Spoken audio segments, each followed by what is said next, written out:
everybody, and welcome to Hair of the Dogcast, your favorite podcast about beer and video games and beer. It's true. It is. It's your favorite. If you didn't know. Yeah, it's your favorite now. Yeah. Congratulations. It's not mine, but you know. My name is Tyler, and who else do I have here with me today? My name is Brad, and once again, thanks Dave Wise for that amazing theme song. Absolutely. It's really nice, and it's such a little gift. It's not every day you get the fucking composer for Donkey Kong Country. Or Battletoads. Yeah. Yeah. It's a big pull. It's a big pull. It's a big pull. Yeah, sometimes we're going above our weight class. Actually, all the time. Punching up all the time. Yep. Yeah. Yeah, absolutely. We're like Little Mac mixed with Glass Joe. Yeah. I'm Soda Popinski. Yeah, you are. You're Vodka Drunkinski. Before we go further, special thanks to Bogdan for joining us, new member of our Patreon and our Discord. Came out to Milwaukee and had some beers with me and Dylan yesterday. Yeah, it was a ton of fun. He's a really nice guy. And enjoy that hot sauce, Bogdan, and thanks for the beers. Yeah. I hope you like it. He wanted to talk about the Black Parade, and you weren't there, Tyler. I don't believe that. Are you serious? He did. He actually did. Yeah, he loves. Dude, I could go in. Okay. Hey, calm down, dude. It's just I just playing get in his excited. head. So right away, we're getting into console critters. Yeah, because we have a huge thing coming up.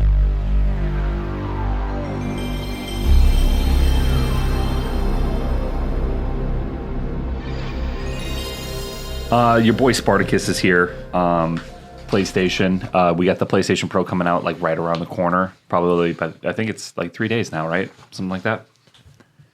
You're Spartacus, dude. I think it's something like that. It's this week. I won't know because I'm not buying one for like another month. I am going to get one though. We got some new games added to Plus Premium, Super, Ultra, whatever they want to call your tier that you're on now. Whatever. I'm paying Mega for. Ultra. Ultra. It's like a Charizard with airline seats on it. Yeah. Yep. Tour de France 2023. Tour de France. Tour de France. That's how I can't imagine if that'd be a fun game.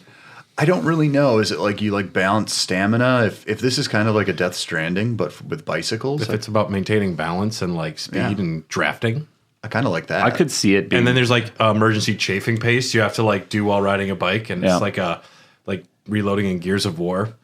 Or they eat bugs, They like in try- Death Stranding. Yeah. Or like they You can throw your piss bottle at the bikers behind you, like in Death Stranding. or they do steroids in a timely manner to fool the anti-doping commission, like the documentary Icarus, right? Oh, yeah. Right, guys? Shout out to Lance Armstrong, big fan of the show. Sorry about your nuts, bro. What is that? Is that a thing from a thing, or did you just feel like saying that? I just felt like saying that. That is good. Let's put that on a shirt. Sorry about your nuts, bro.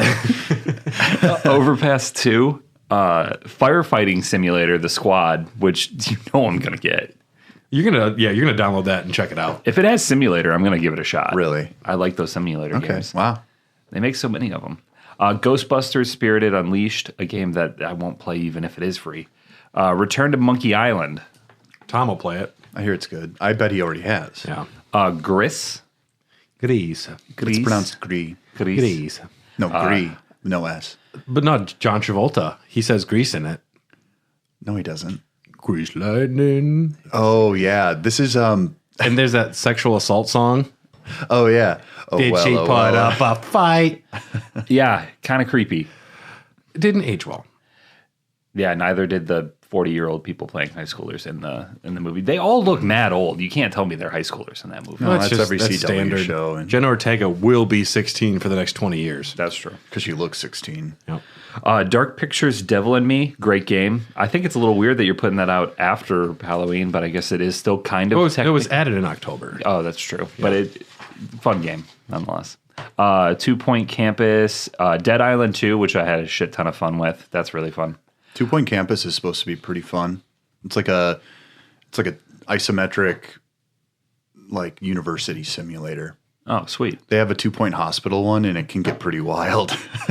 You can perform malpractice all the time. I like that. Legacy of Kain, Blood Omen, and for your VR lovers, The Last Clockwinder. Sure. I'll download it. For the premium classic games, you got R-Type Dimensions EX, Siren, Dino Crisis, and Tom Clancy's Ghost Recon Wildlands, which I don't think Wildlands classifies as a classic. Well, it's a classic out because for a it's while. like PS2 or PS3 or PS1. It's PS4. Okay. Came out in like 2008. 18, sorry. That shouldn't be a classic yet.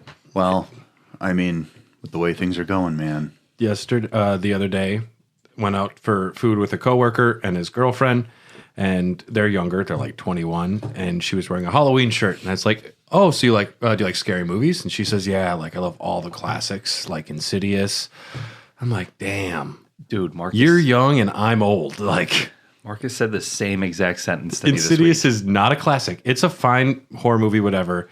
But to call it one of the classics, it made me cringe. Well, it's like when people call something awesome. I'm like, are you really struck with awe over this, or are you just, happy? Well, it's like when someone goes tits up. Are you really going tits up? All the time, baby. Woo! That's because you're always doing handstands. Oh, yeah. Yeah. It's true. Yeah, it's impressive. It's scary every time. Yeah. I don't look like I should be able to. When you go up the stairs, wow. All right. Concord studio closing. We have PlayStation decided to kill Concord and close down the developer Firewalk Studios. 172 people lost their job. Ready for this? Kotaku, because that's how I've been pronouncing it for forever. I used to say Kotaku, but I was wrong. Yeah, it's true. Kotaku recently cited two different sources stating that initial development was somewhere in the region of $200 million. There are additional cost factors such as the acquisition of Firewalk Studios, but the reported costs of $400 million are most likely quite inflated. It's probably closer to $3 million. $300 million. $300 million. It's worth $3 million. Needless to say, they won't make anything. Yeah, wow, catastrophic failure. I'm so excited to see the Concord short film on the new Amazon series. What is it? The Next Level or whatever that is? Yeah, the Ready Really? It's Player gonna be in One. there? looking It's thing. one of the short films that they're doing, like shorts are doing based it- on video games. Is it going to be like, here's the development, this is the next big thing, and then at the end it'll have just like a black card screen that says like, Concord released to unfavorable reviews and was quickly taken off the internet. No, it'll be like South Park with the guy rubbing his nipples and he's gone. I kind of figured they were going to close the studio, especially with a fumble that hard. But it is sad that 172 people lost their jobs, regardless if the game was booty or not, because as we've talked about it before, because we've covered Concord, might not be all the studio's fault. I know. I kind of put a lot of blame on them last time I was talking. I came at Firewalk kind of hot. When I heard some people citing toxic positivity as a problem with the development period for that game, where no one was allowed to have negative feelings or thoughts about what they were doing, it was very worrying to me. That's very disgusting. It's like this corporate mindset where they're trying to create a cult and they really need you indoctrinated, which most people don't. It's like a political party these days where if you say anything negative, you are 100% the enemy. Yeah. Yeah. Thanks, Biden. Ugh. Joe Biden. Jabai. SNL was very good last night. I saw my girl Chapel Roan was on there. She was slaying. She had a brand new country song. I know she's been talking about that lately. Yep. I didn't realize how short she was or how tall John Mulaney is. I don't know. Yeah. It Yeah. compounds. God of War was in the news. Deadline recently reported that God of War series being planned for Amazon Prime had reached a snag in the road, some difficulties lately, and it is being forced to start from scratch. This is so many red flags just waving in the air about the show. Showrunners Rafe Judkins quit the project, as well as two executive producers. The show is expected to be heading to a different direction. If it wasn't working, I think it's good that they're not going forward. We don't need another Halo series. Do you think they're going to do the Greek god saga first? I don't know. Or do you think they were immediately going for the Norse mythology? It's highly possible I think they were just going- skipped the Greek. Because they're doing live action, from my understanding. Yeah. And to make the action translate, at least like the Greek god stuff, the action in those games will not translate to live action well. Trying to get that scale and that absurdity, I think, would be difficult. Whereas the newer stuff, the Norse stuff, it's not too crazy, a lot of it. Well, what if they did the Greek saga but took in the tone of the reboot? Kratos doesn't, I think early Kratos doesn't translate as well because he was just a Mountain Dew drinking, want to bang every girl and just kill. I don't think that character has enough depth to lead a show. Like The Last of Us works because the characters are so well written. And Kratos' relationship with his son, I think, is what really works. I don't know. Who knows? New direction, though. I think it's really hard to make that story interesting outside of playing something in a video game. Exactly. It's not like where Last of Us was completely built upon the idea of the story. The game was a playable Netflix series. Essentially, yes. Yeah, with any good, it seems like any good single player narrative that Sony puts out, I like it. I don't need a live action version of it. For what it's worth, like the Last of Us TV show is very good, but the entire first season I was kind of bored because I'm just like, yep, know all this. I prefer the show. Well, that's everybody's entitled to their wrong opinion. Oh, the show is way better. The show is so good. Moving on. I don't have to get through that shitty gameplay to enjoy the story. Oh boy. Take it back. Take it back. No, with God of War, I agree. I don't think there's a lot that you can do with the show that you can't just experience in the game. It just kind of feels a little bit unnecessary. Yeah. I'm going to watch it, but I'm not like waiting on pins and needles for it. Yeah. Oh, it's also 2 years off, so. But Death Note came out with a new game for PlayStation Premium Plus Spartacus. Super fantastic. So it's supposed to be like an Among Us clone based on what I gathered from the trailer. Ugh. Well, it's weird because it's also got like that Among Us style where it looks like little dolls running around, but there's also an outside of that. I'm not going to play it either way.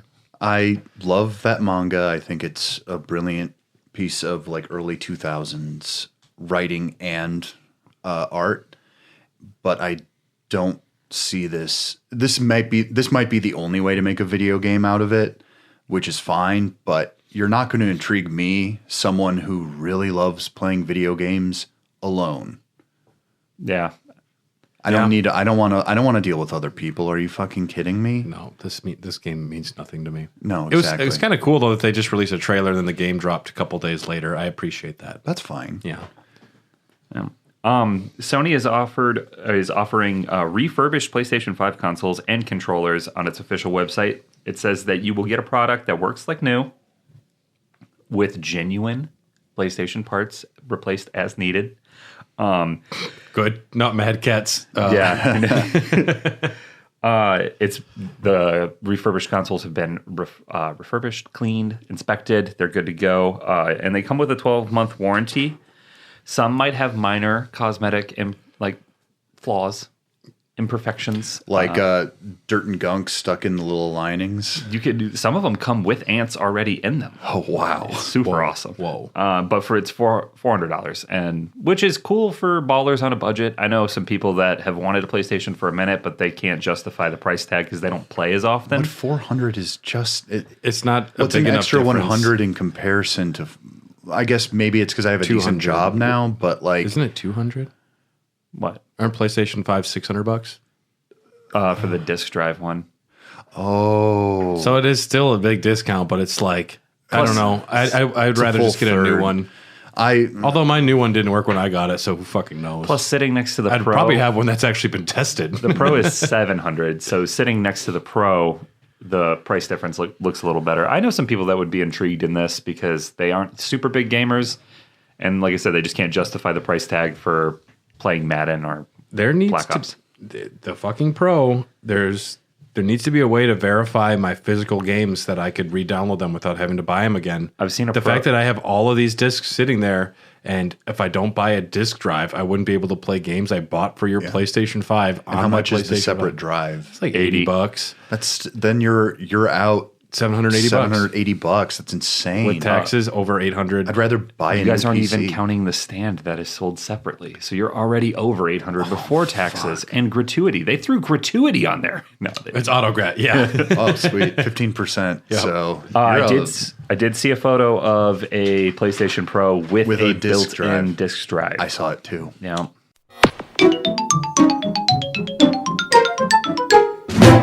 So Nintendo, on their online services, they are now offering N64 game Shadow Man, a game I have never played but heard weird things about. Some people like it, some people don't. Then also Turok 2 Seeds of Evil, the first M game I was permitted to buy. I have played Turok 2 Seeds of Evil a lot. These are on the separate Nintendo 64 app for the Switch as well because they need to have the mature one and the non-mature one, which is so funny to me. Exactly. Turok 2 Seeds of Evil, first-person shooter, extremely gory, some really inventive weapon usage, covered in fog. Yeah, the draw distance is straight up Silent Hill about it. Yep. And it is distracting and weird. They try to come up with a story reason as to why the fog exists, but they don't do as well as Silent Hill ever did with that. So I still recommend it. It's going to play like donkey butter. It's not going to be good.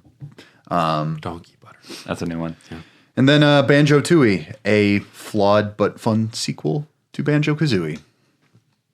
Also, coming up, we've got some new Nintendo hardware, That's guys. right, guys. We got new hardware. New hardware. Are you Yes, prepared? I am prepared. Are you going to buy it I'm day pulled one? in. Are you going to be in line at GameStop? No.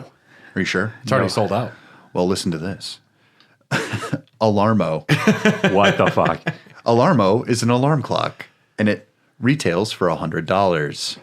Have you seen it? Yes. Okay, 'cause it looks really cool. I've watched a video on it. If it was $30, I'm a grown man. I can't have that. But if I had a kid, they'd fucking have an Alarmo. Oh, well, yeah. I mean, I actually think it kind of looks awesome, but whatever. I saw somebody got Doom running on it already. Yeah. Yeah, pretty typical. I saw someone, because they have the screens on vapes now, I saw someone running Doom on a vape. Good Lord. It's kind of crazy. It has two buttons on top. Back and sleep records. Back and sleep records. You can spin the dial on top of the clock to navigate menus. So it's kind of like an iPod in that way. I'm looking at photos of it. I would 100% buy this. Well, and when you actually it's got music, all like music from original, Nintendo properties. So you can set it to be like Legend of Zelda, and it does like Legend of Zelda sound effects and music to quietly wake you up, and it kind of ramps up. So you can set. I hear the New Donk City one is really good. Oh, that is cool. Yeah, so you have different like kind of wallpapers or themes you can put on the Alarmo. I don't understand why Nintendo's getting into it totally. It has a 2.8-inch color LCD screen. It better for $100. Are you kidding me? Yeah. They're basically just making a little television in a lot of ways. It has a motion sensor to detect when you start waking up and moving. Once you get out of bed, the alarm will stop. If you stay in bed, it increases in intensity. I don't like something that's watching me. It's a motion sensor. I don't like it don't like anyway. it. I don't like it either. I don't like that idea. Guys, I hate to tell you, but our phones are listening to us right now. I know. And I love saying things Yeah. that nobody can hear but the NSA. I've been talking about vacuums at work for like a week now. Now you're going to get Why? now vacuum ads all over your Dyson Instagram. is headhunting me right Yeah. now. Oh, man, you should get one. We need Melly. That's what they're saying. Do you remember the weird Dyson spokesperson? We developed this to really pick up dirt. That dirt is fucked now. That's sucking technology. We'll suck it right off. Dyson technology. So 35 scenes with music available at launch, with more being added in the future. I don't understand this as a wellness device. It's supposed to it monitors your sleep records, so it can like track if you're getting 8 hours, 6 hours, and it gives you charts to show. My phone can do that. It's true, but not saying let's asleep. You sleep like shit bread. Like, so what? I'm gonna wake up in the morning and it's like you have sleep apnea. I'm like, fuck. I want the Stop the breathing. I don't want music at all. I want it to be Wario like Dylan. Wake up, Dylan. It's me, Wario. It's just the wah until you He get just out of screams bed. wah nonstop until you get up. That's if you sleep through 5 alarms. Wario screams. So I don't think that this doesn't do enough for me personally that I would purchase it. I would probably love to get my hands on one for like maybe a week, but after that, I don't want like this device hanging out that's separate than my phone. My phone goes off every single time in the morning. It has never failed me unless there was a weird phone update and it canceled out the alarm. But usually I auto wake up around like 3:30 in the morning. So I don't know. I can't sleep in anyways. My alarms mean nothing anymore. I wake up at 6 at latest now. I was reading about the Alarmo though, and they were selling them in person at the Nintendo store in New York, and I was just there, and that made me excited. But they sold out. They've sold out all of the Alarmos that were available. I don't get it. Because it's cool, man. Nintendo technology, it might not be like super useful, but it's going to be at least charming. Tell that to the Labo piano I own. I still think the Labo is a cool thing, but not for me. Fun idea. It just sucks. Yeah. Also, they've released Nintendo Music. It's a mobile app. It arrived last week for Switch Online members, which allows you to download a bunch of beloved Nintendo songs and make playlists. Okay. You're not iTunes. Stop it. I think it's fine. I think it's fine. I don't know. It's just like another music app. What are you going to be like? Are you just like, man, I just really got to hear Samus's theme? If I can't find the Mario Odyssey soundtrack on Spotify and I feel like listening to it on a car ride and I have access to it through my Switch account, there are certain Nintendo soundtracks I would listen to casually that aren't available on Spotify. Spotify, Nintendo. That's pretty interesting. Is it going to be random like Spotify? No, you can do whatever you want with it. It's like a music player, you know? I don't know. This is more interesting to me than Alarmo. Yeah. Absolutely. A bunch of all of their games that they have the rights to. Think Spotify, Nintendo, as Brad just said. Yeah. Next, we have the Nintendo Switch Online playtest program. This is weird. This mysterious program related to a new feature for the online service is currently having a playtest. Announced in early October, up to 10,000 participants were able to register. It looks Minecrafty. What do you mean by that? Anything that we've seen online is extremely not allowed to be online. Nintendo's trying to fucking put the tamper down on it. So I did see some videos and pictures. It's blocky characters. There's different things you can do, like there's a creator room or there's this room. And to me, it just got the vibe this will be possibly the Switch 2 home hub. Right. That makes sense. And actually, there'd be a lot more things to do. That would probably be their best bet to keep like innovation because, you know, people are tired of regular old menus. Why would you want that? Yeah. I mean, if they use Mii's still, do you think they'll put Mii's in there? There's going to be something. Because the Wii U had that home the page Wii screen. had the Mii, so the Switch 2 will have the bitch. It's our little bitches. Bwitch. Bwitch. Look at these bwitches. I actually like that. They've been pretty intense about the leaks. So people are speculating that this is probably the home screen / it's the hub. Yeah, it's weird, but Nintendo's like being super vigilant about it. So I was reading through some of the news and it was kind of exciting. All right, so back in May, details emerged from Did You Know Gaming about a canceled Donkey Kong project called Vicarious Visions. It was codenamed Donkey Kong Freedom. Now, what do we think about that? I think it's a retelling of the American Revolution with Donkey Kong as George Washington. Honestly, that be fucking so kicks good. ass. And Captain K. Rool is the King of England. King George, fat old King George, even though King George was skinny, I think. Whatever. Donkey Kong Freedom would be set on an open world island with a particular focus on character movement. DK could climb walls and swing on vines, but the studio had also utilized its experience with Tony Hawk games to introduce a grinding mechanic. So they were trying to do like a Sonic adventure for Donkey Kong. Yeah, and it was the few pictures that did leak out were like a 3D Donkey Kong world. I would love it. It's more, I don't know, it looks more Donkey Kong 64 than Donkey Kong Country. Well, of course. I mean, that's the 3D one. I think the grinding mechanic could have been cool. I mean, it's interesting, but isn't that a little too much like Tarzan, the Disney movie?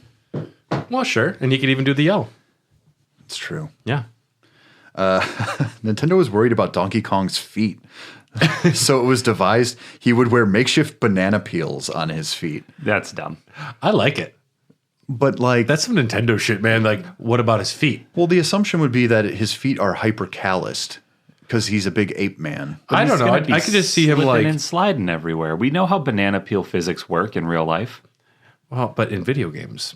In Mario Kart, it literally fucks your whole shit up. Instead, what they could do is have them like the grinding tennis shoes, and they could have Nintendo branded ones. That'd And be cool. then kids would be breaking their legs. God, wouldn't that be awesome? Be so cool. So many broken legs, so many casts to sign. Awesome. The best part. Other rumors included a playable Pauline. I like that. That's cool. Yeah. Bring Pauline back to Donkey Kong World. I would love an open world 3D Donkey Kong game. I need more of the extended Donkey Kong family to appear in more shit because, you know, you've got Kiddy Kong, Dixie Kong. Well, Dixie's back, but then you have Kiddy. Well, what's the other girl? Dixie Kong? No, the other one. Kiddy Kong. No. Kiddy Kong is the weird one. Baby Kong? Baby Kong, but there's another girl one. Isn't She's it different. Well, there's Kiddy Kong. Shit. I thought it was Baby Kong. So I don't know as much as I claim. So, but yeah, I mean, this would have been cool, but I don't, you know, if it was bad, don't release it. Agreed. Yeah. Yeah.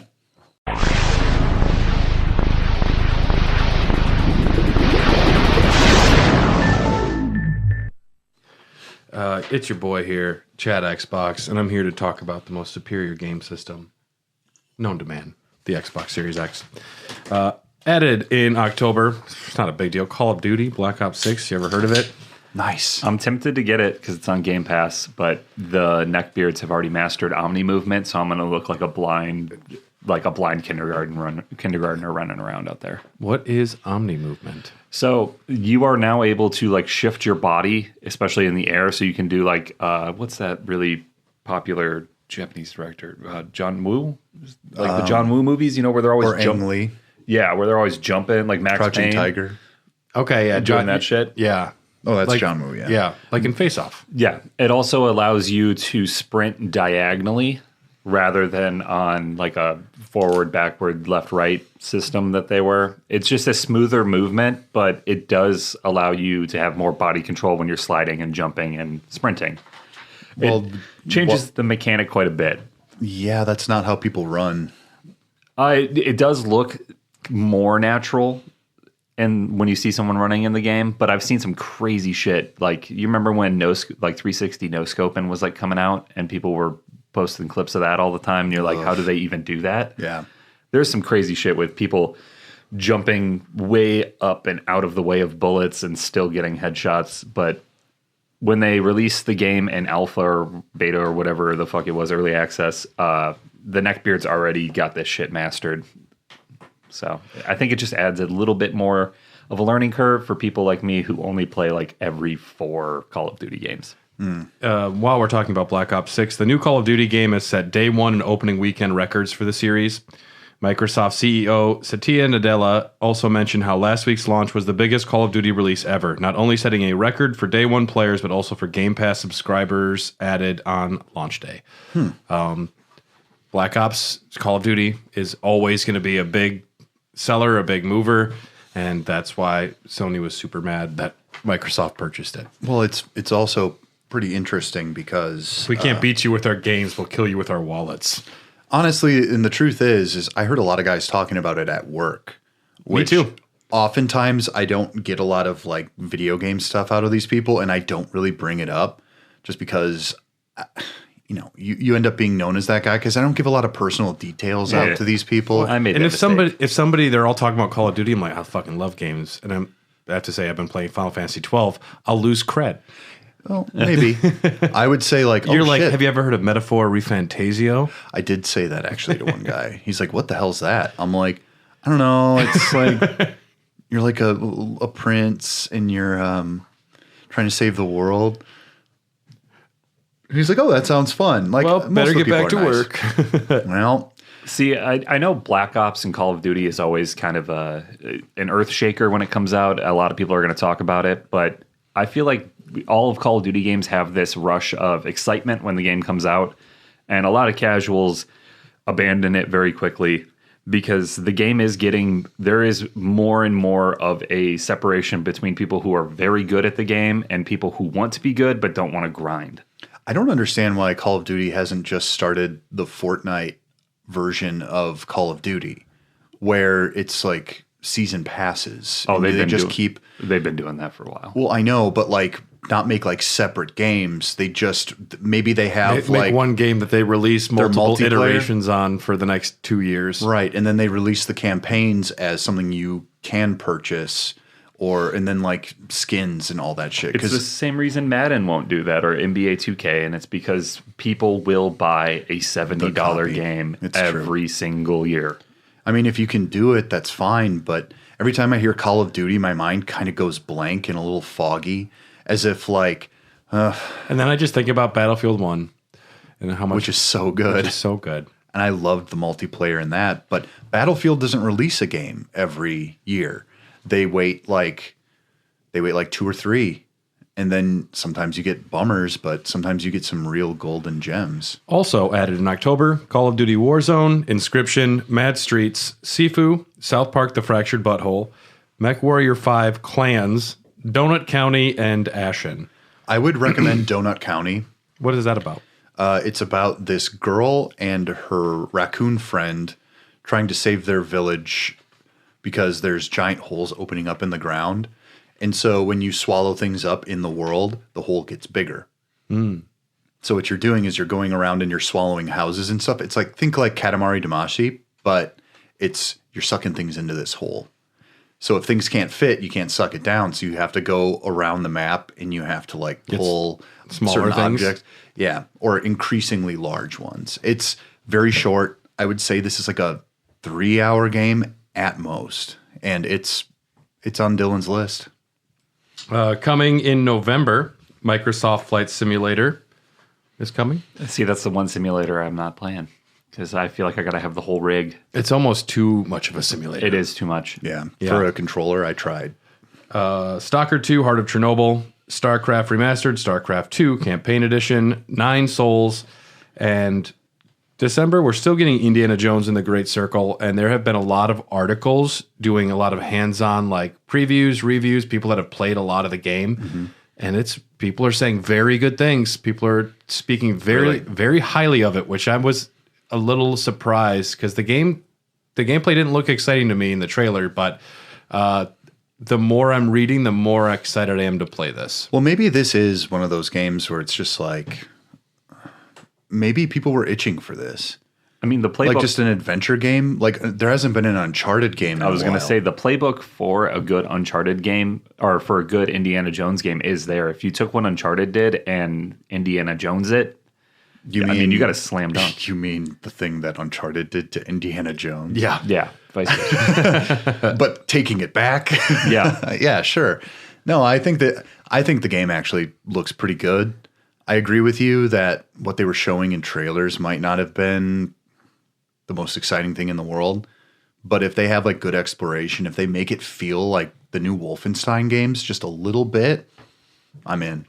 Making whip combat fun is the trick. And if they can do that, then I'm in. I've heard there's a lot of utility in the whip, that it is a lot more of a stealth game than people were anticipating. I hope that he's got some hard edges too, because Temple of Doom Indy is a fucking serial killer. Yeah. He's killing like crazy. Oh, yeah. In Indy 4 and 5, he might have killed like a couple people.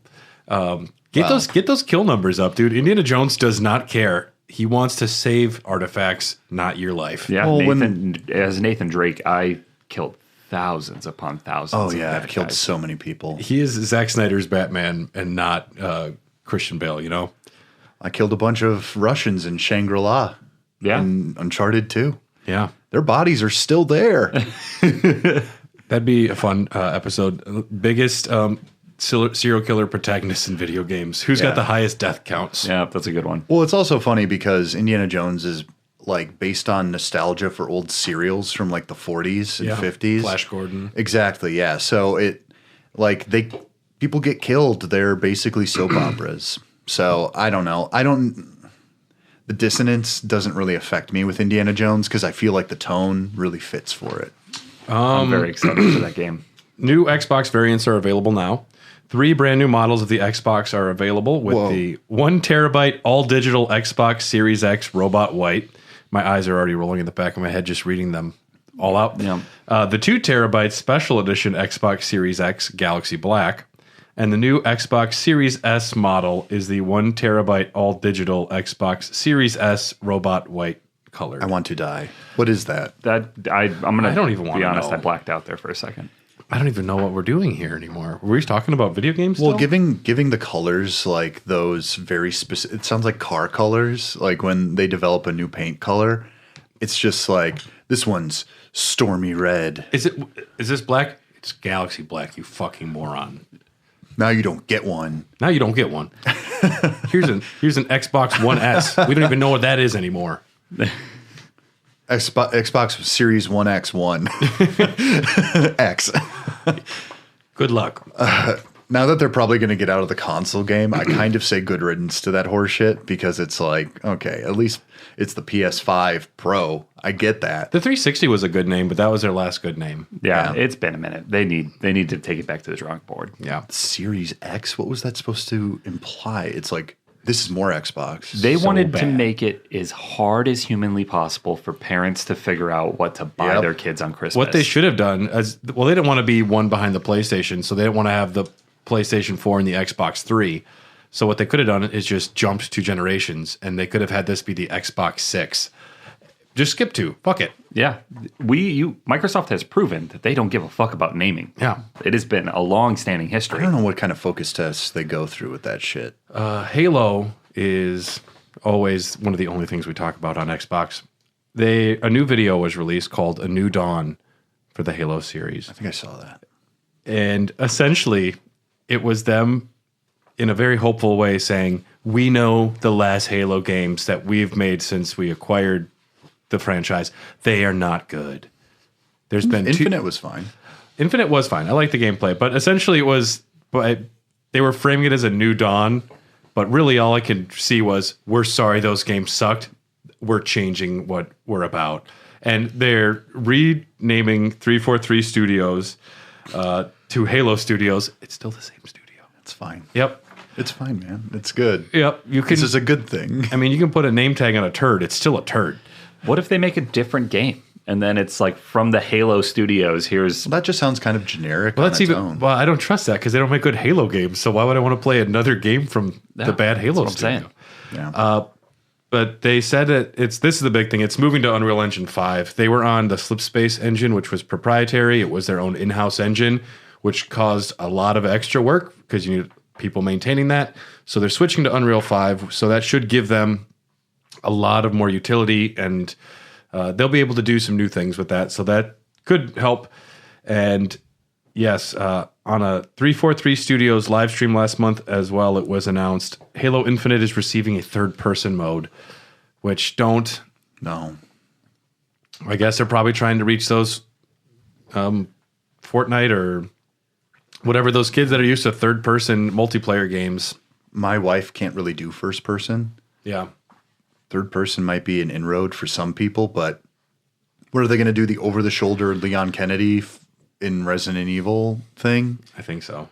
That would make a lot of sense. Yeah. They're just going to do Gears of War.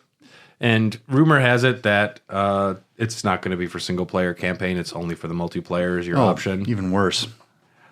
Yep. Regardless, hopefully it is a new Dawn. Hopefully they make a good Halo game. Well, you get more field of view when you play in third person. Yep. It changes what you can see. So That people will just end up playing third person because you can see things. advantage. Yeah. Same reason when people can play with a mouse and keyboard versus controllers, there's just an advantage there. Yeah. And I have one last story. It's called Adult Gaming Accessories. Southern Comfort has strangely announced the world's first ever adult gaming accessory for the Xbox Series X. Wait, SoCo? SoCo. It's a clip-on device. It electrocutes your Southern Comfort. So imagine the Xbox Series X is sitting up. This device, it mounts on the side. It's about the size the height of the Xbox Series X, and it must just like pop onto a USB drive or like the little USB to power it, and you preload it with 4 different shots of SoCo, and you hit a button and it dispenses a little alcoholic beverage, and it stays in the bottle. It doesn't even like fill a cup. It just drops down. Costs $50. I did not. I'm gonna be honest. I thought you were gonna say sex toys when you said it. That would have more use than this. I was like, going to say, can I what? finally fuck it? Can I finally fuck my Xbox? I'm totally getting Street Fighter on the Xbox now. No, this is weird. Oh yeah, and it looks so dumb. Yep, just dispenses 50 You could just milliliter buy shots. a one that is not connected to your fucking console. Or also, just buy the SoCo and drink it. That's what I would do. I don't Yeah. need to put it into a device that you hit a button on your Xbox. No, absolutely not. Yeah. Great, bizarre. Great stuff, right? Speaking of Microsoft, do you see that Jakey made a video on Microsoft? I haven't watched it yet, but what did it say? Like Microsoft sucks at everything? Yeah, and he makes some valid points. I thought it was very funny. I agree with everything Jakey says.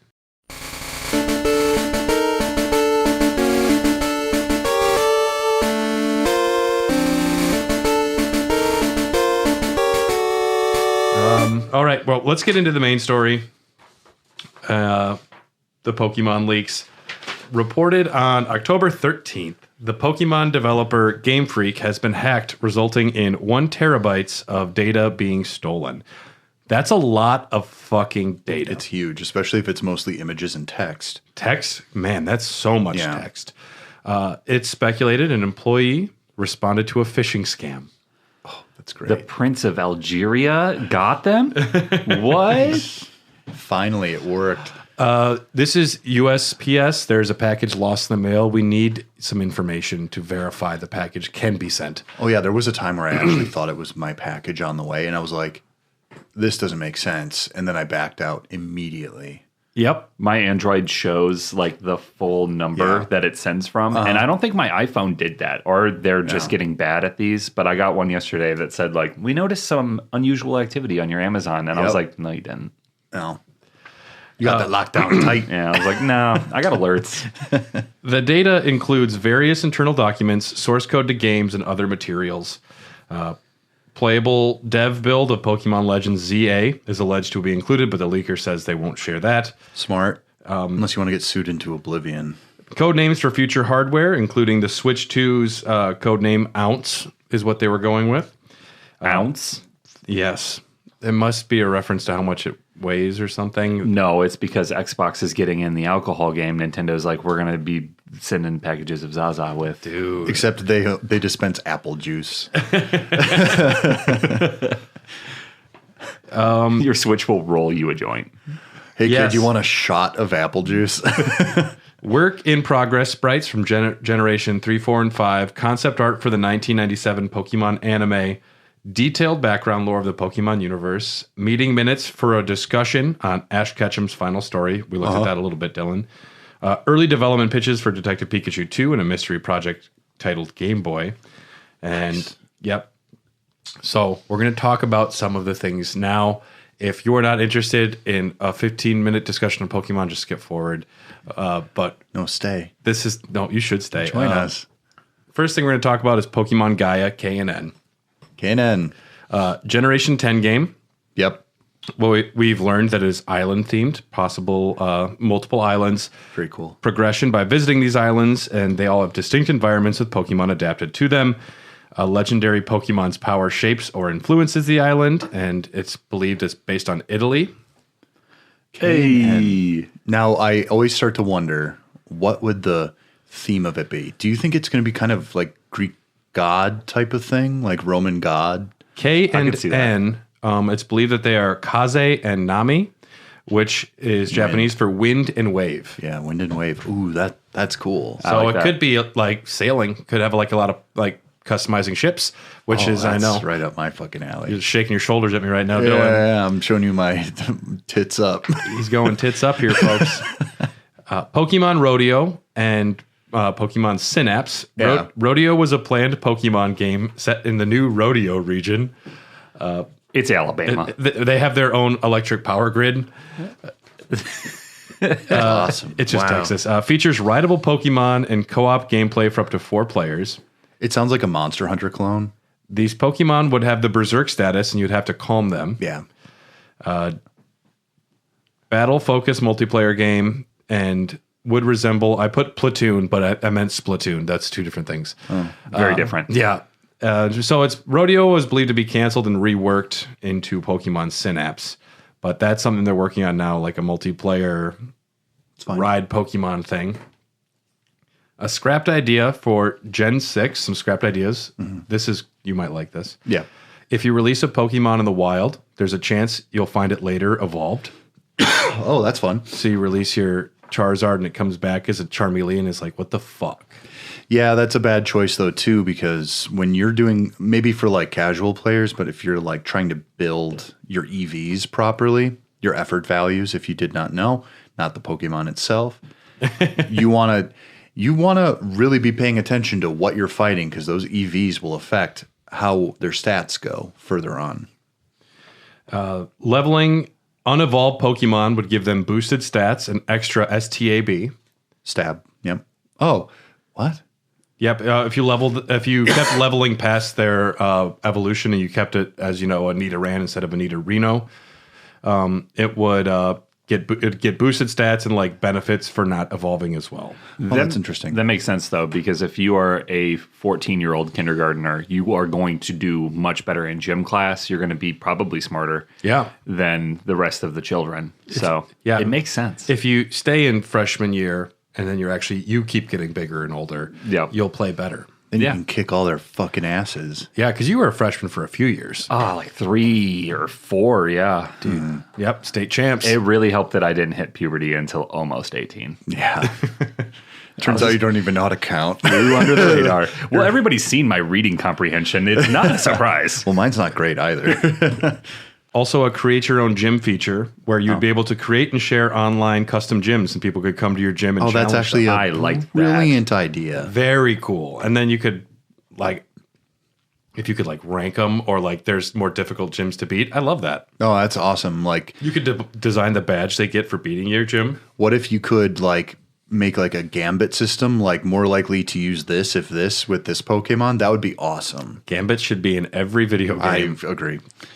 And then some Pokemon that were not released. The leaked starter Pokemon for the 2002 Game Boy Advance Ruby and Sapphire Rabbit.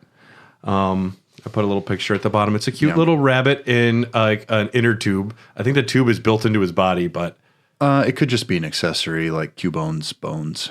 It's sad. That is a great Pokemon. People are already doing a lot of fan art for it, and they're like, I missed you and didn't even know you. Well, I'm going to say that Mudkip is actually irreplaceable in my mind, so I'm glad we got a Mudkip.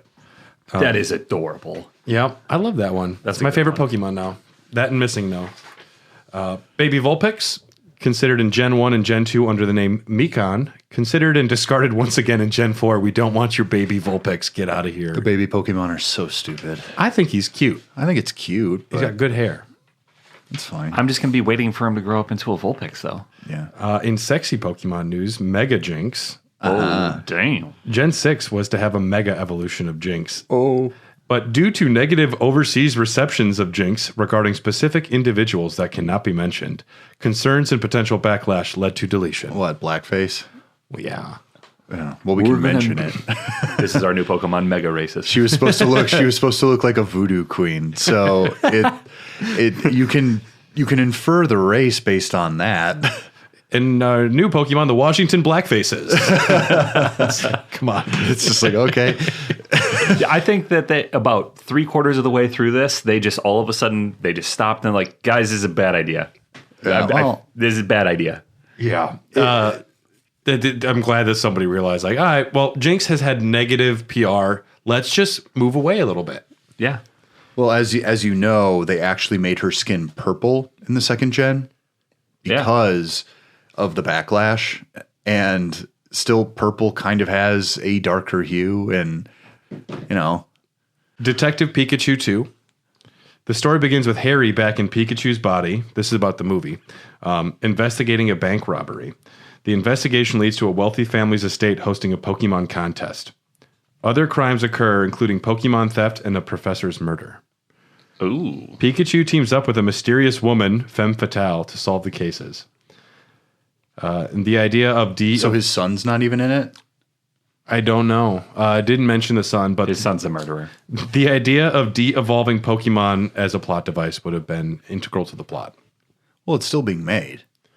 Well, I mean, yeah. This might be a version of it that might not exist anymore, but And there are a lot of mythologies in the Pokemon leaks. We're going to read them on Doggies After Dark because they're a little spicy. We don't talk about bestiality generally in the main podcast. I do. Obsessed. Suffice it to say, many Pokemon were created from human-animal interactions and transformations, capricious acts of violence, and other things. Think Greek pantheon. We'll do a Doggies After Dark, and we're going to read through all the sexy details about Typhlosion, Octillery, Slakoth, and Rapidash. I'm excited. I liked some of those pronunciations.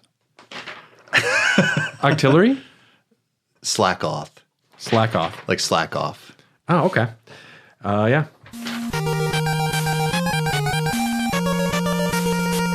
What have you guys been playing? Dylan, here's your chance to talk about Metaphor.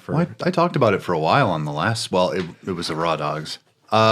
Metaphor is a brilliant game. I don't know how they did it, but they made maybe my favorite Shin Megami Tensei video game ever just by being itself. It's like a more traditional structure. I would argue it's the most Final Fantasy they will ever get tonally. The system still remains the same. You have 4 party members.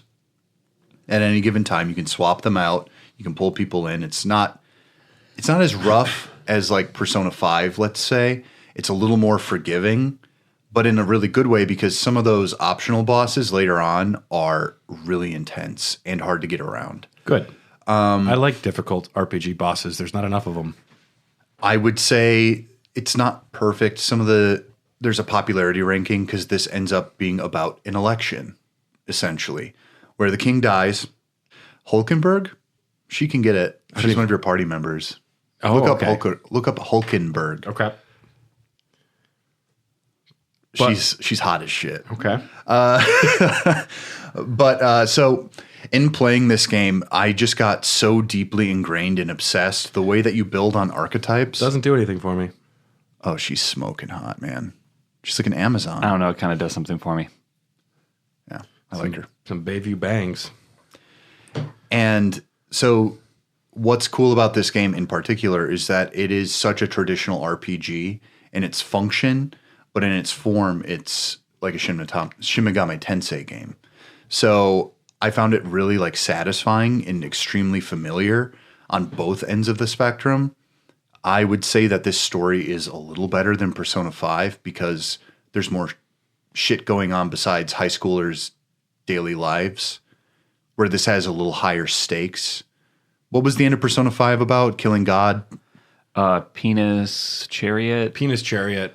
Yeah, I remember that. What was it about? It was about shaping society for the better and to take the monsters out of power.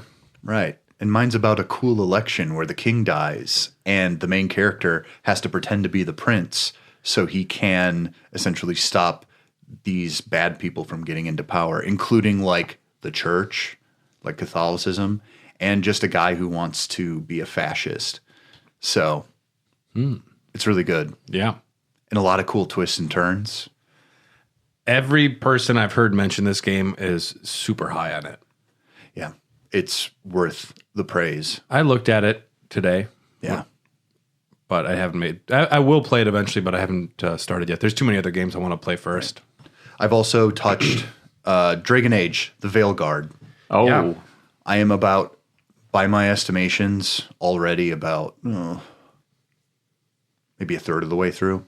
These aren't hard games for the most part. There are some encounters that I've had some trouble with. It takes place right after Inquisition, actually. And one of the main characters from Inquisition is the villain. yeah. I saw that in the gameplay reveal trailer. Yeah. That was pretty gnarly. So one of your party members, Solus from Dragon Age Inquisition, ends up being an elven god in disguise, and he is called the Dreadwolf, and he is known for imprisoning all the other elven gods behind something called the Veil. And now he's trying. In the beginning of the game, there's a whole plot contrivance where he's trying to send those guys to an even deeper prison, but you fuck up that whole entire thing, and 2 of those gods are released, and he's sent into the Fade, which is behind the Veil. And then it's you kind of making up for your mess. I said, "Oh, I'm like Flick from Bug's Life. Like I caused this whole shit, and now I have to fix it." And the story's pretty good. Your companions are fun. I don't know. Otherwise, it's action RPG. I would say, I would say this is better than a lot of them, but it's also a little button mashy. They have recently announced as well there will be no DLC, which is fine. I don't know. They're working on Mass Effect 4. It's weird that there's now just an expectation for games to have DLC when I don't think every game needs it. It's like going to a concert when the band is like, hey, this is our last song. We are not doing an encore. I appreciate that. Don't make me stand around for 5 minutes chanting one more song. Or they just do the fake where they walk off and they'll do like just a 1 lap off stage. Yep. Yeah. Just kidding, guys. We'll play A whole nother set list. We'll play 3 a.m. by Matchbox 20. Us, Matchbox 20. I know it was also Spider-Man 2 recently announced there will be no story DLC, and people were all butthurt about that. I'm like, just don't get it. It's fine. I would have preferred it with Red Dead Redemption 2 because I sat around and waited, hoping that they would do something with that game. If they would have just been like GTA 5. They scrapped DLC for 5 because shark cards. I would say that this game, when I saw it in like previews, I thought it looked like donkey butter doo-doo. And I wasn't too excited from the trailer myself. No. I think this game misrepresents itself in the trailers. It's actually very, very good. I wouldn't say it's a fabulous game, but it's good. And give it a shot. Maybe you really enjoy your time with it, because I'm going around, I'm doing shit. It's a game where you don't have to think too much, which every time you get one of those, you're like, oh, this is nice. I feel like I'm doing something, but I'm not. Lawn mowing simulator. Oh, chef's kiss. Yeah. Also, there are some cool characters, as is BioWare's whole entire thing.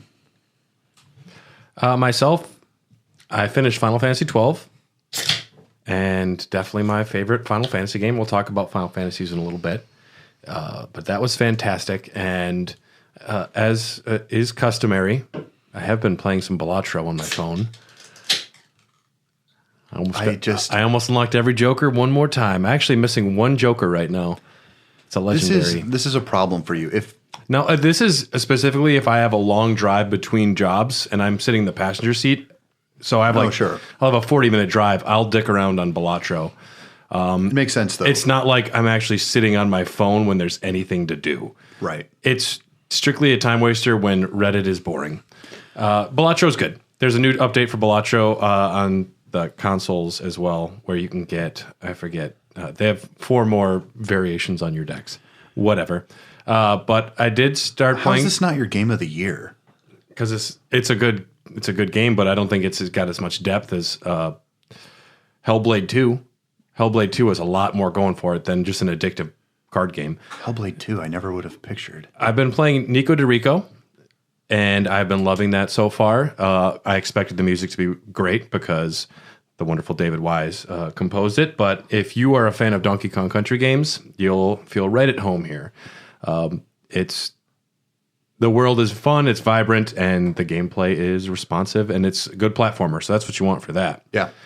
And yesterday morning, I started playing Control as per Ryan from the Discord, who has quietly been pushing it on me for the past year. So have I. I always back him up. Yeah, and well, that's the thing. When somebody says enough that, Brad, you should play this, you'll love it, eventually I'm going to play it, and eventually I'm going to love it. And Control is indeed a very fun game. The combat I've just been sinking more and more into. Initially, the shooting felt a little, it's not even shallow. It's just a solid third-person shooter. Yeah. It kind of the gameplay feels a little reminiscent of like a Mass Effect 3 to me. It is. Because there is a lot of pulling items and throwing things and distorting, like you can float or dash, which is very fun for a realistic like government-based shooter where you have like a jump and a dash. I do appreciate that. The story's great.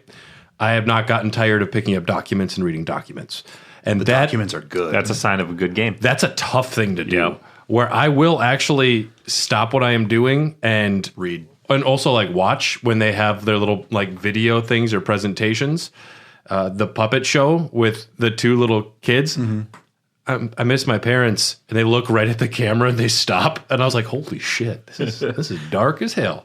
Loving it, loving Control. I'm probably about, I'd say, over half of the way done with the game. Yeah, you definitely are. Yep. But yeah, so Nico DeRico and Control have been what I have been playing. Nice. Having a great time with them. I'm quite a ways into Final Fantasy 16. Yeah. I'm having fun with it, but Where are you at? I am in the capital city. So I'm like 13 hours and 14 hours in. So it's the prince with Bahamut. Yeah. Okay. You're,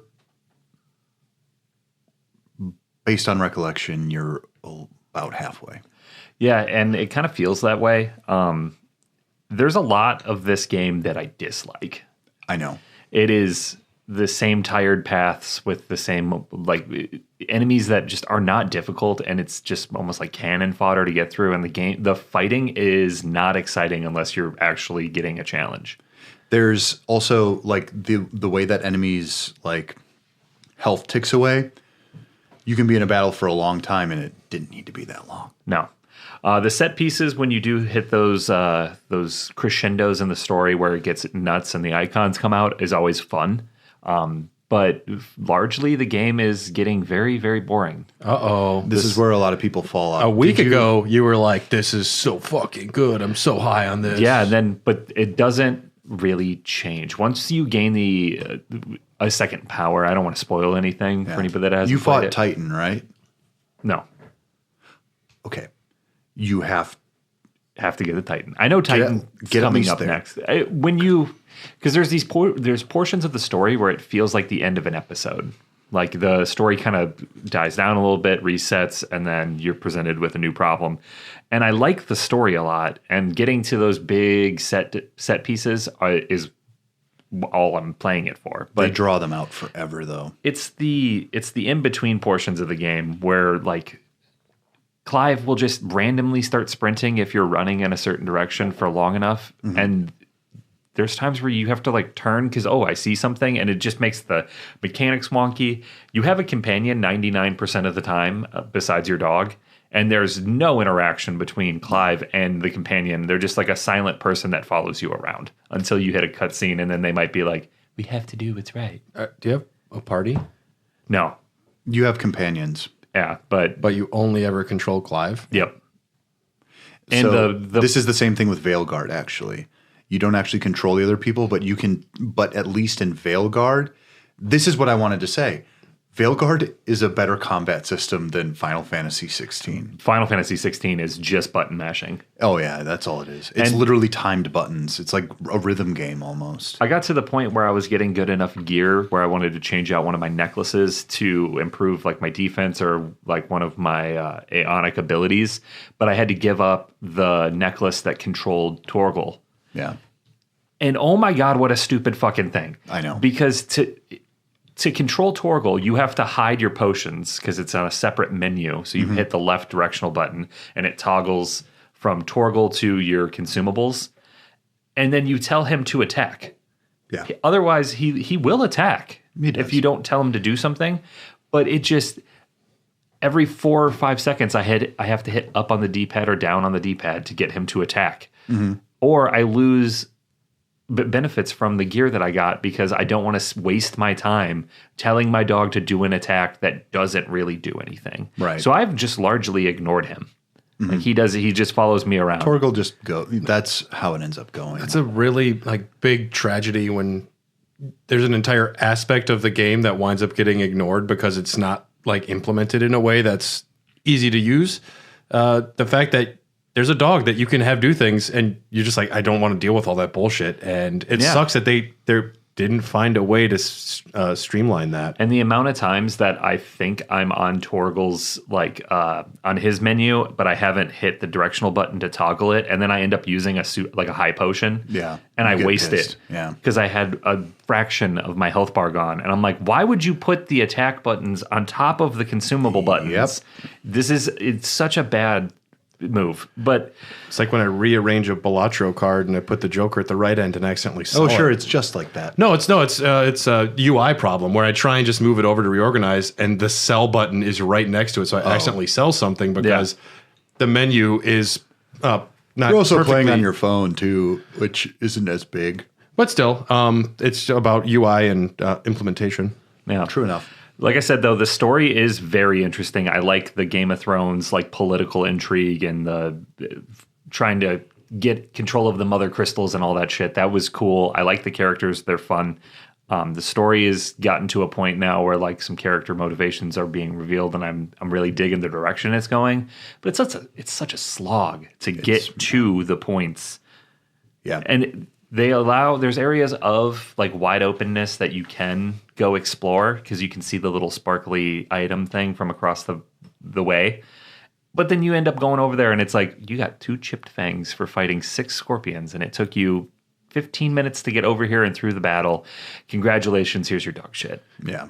Is this on the PlayStation 4 as well as the PlayStation 5? No. Okay. Does it feel to you like It's one of the most beautiful next-gen games available It right is now? very pretty. The graphics are very good. The cutscenes are phenomenal. The movement is dog shit. Yeah. It feels like playing as Nathan Drake from Uncharted 1. And Clive is very robotic in his movements when he's running. It's like the same animation just over and over. It's the And moving him around. You've got to have a stylish run animation. especially you're when gonna you're be looking- he doesn't look uncool. But you're going to be watching it for so long. Like, one of the best things of Symphony of the Night is just Alucard running and moving the way the cape flows. Like, stunning. Every doesn't frame, have that. every frame is art. And if Clive, you're already saying like his run is kind of wonky. it doesn't feel right when you're controlling him. Inside battles, it's okay. But when you're just exploring the world, and I use the word exploring very loosely here, There's no exploration. in this game. it is pointless. So I am now to the point where I am done with side quests because the next time I have to go give a bowl of soup to somebody, I'm going to scream. Oh, God. Truly, the side quests are the worst part of that game. I wanted to be I'm always a half completionist. I'm always like, well, if this gives me some sort of benefit that I'm not aware of, then I'd like it. But for the most part, they're just like, oh, thank you, sir. And it has no real effect on anything. And they give you the option when you complete a side quest to hold down the pause button and fast travel back to the quest giver. And I was like, I'm never going to use that. I hate fast travel. I've used fast travel so much because the world, though pretty, is vacant and boring. Yeah. Extremely vacant. And I've hit the point where I have questioned if I want to continue playing it just because it's starting to get to the point where it's like I'm not having fun until I get to the big beats. Power through the Titan. I'm powering through. It has the best song. Maybe it's like a whole suite. It's operatic. The Titan is the one I want to fight the most, just based off of the first cutscene when he's fighting he sucks. the ice lady. But I did, instead of pivoting and playing another story-driven game, I just booted up MLB The Show because the World Series just happened, and whenever there is championship sports on, I'm going to play said sport on my PlayStation. Sure. It's just fun. So I swept the Cardinals. Whoa. 4-game series. Whoa. Is that like, Suck it, St. Louis. is that an icon? I mean, I should. Yelly's an icon because I hit a 2-run blast last night, 467 feet. Oh yeah, the Rocket. Oh, yeah, it was good. Well, speaking of MLB The Show, our topic today, Final Fantasy games.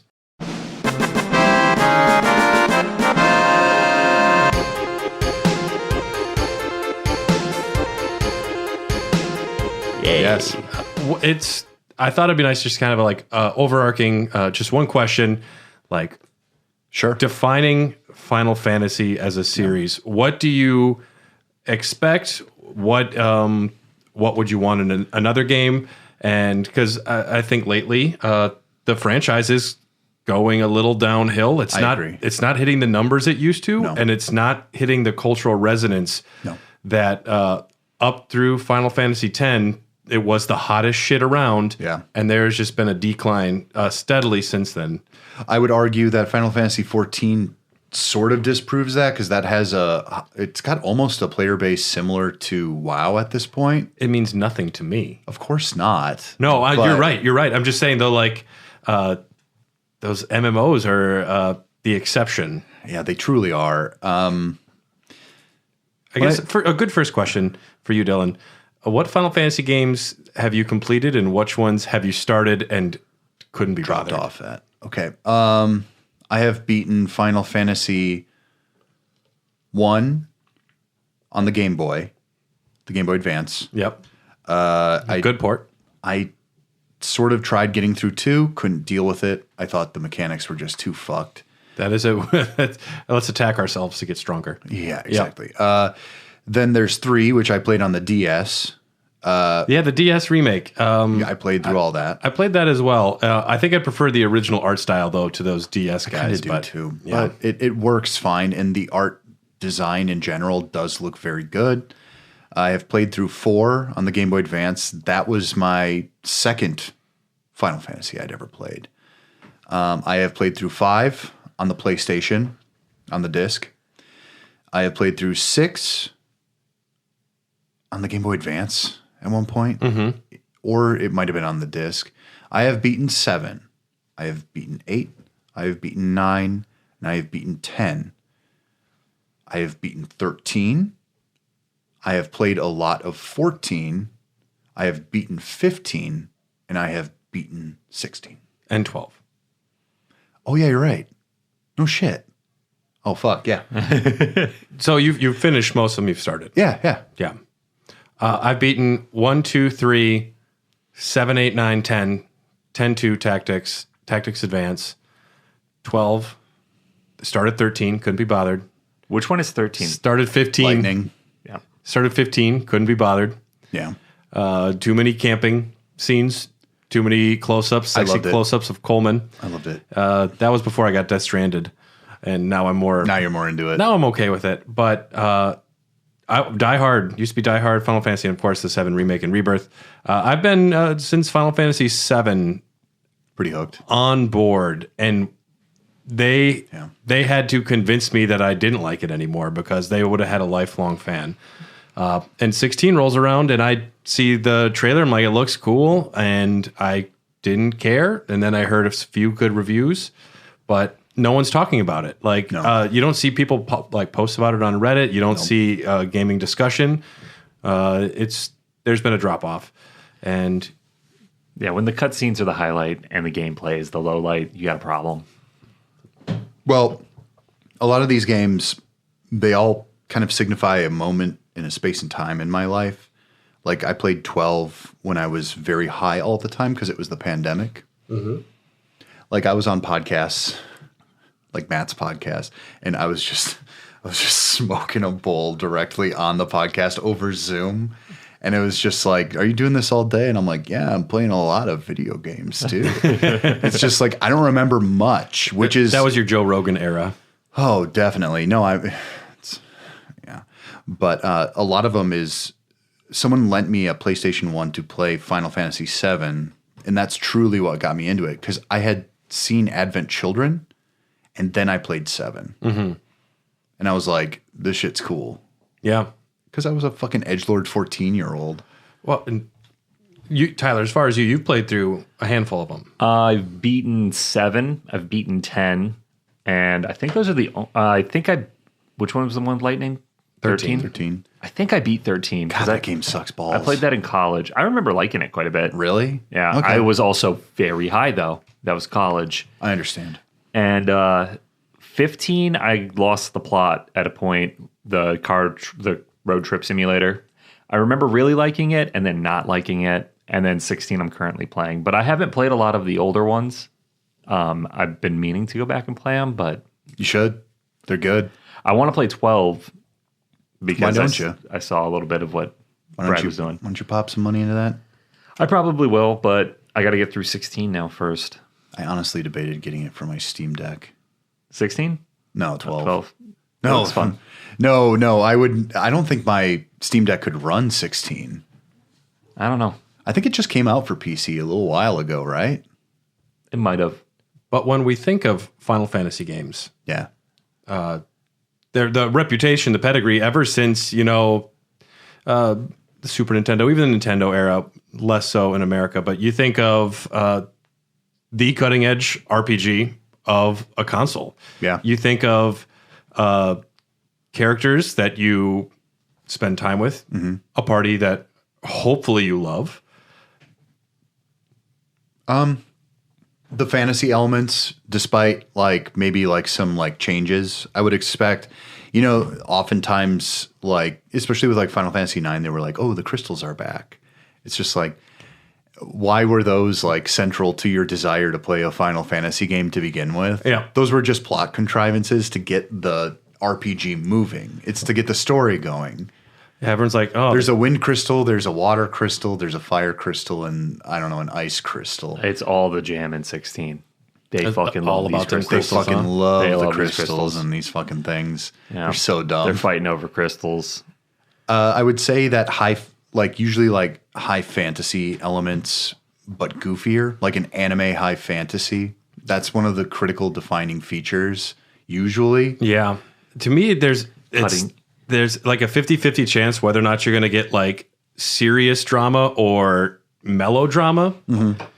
When I think of Final Fantasy VII Remake or Final Fantasy X, I think of anime sounds. I think of and Yeah.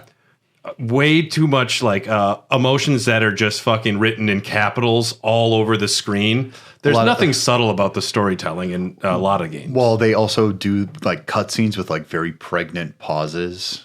And Yeah. I'm okay, why?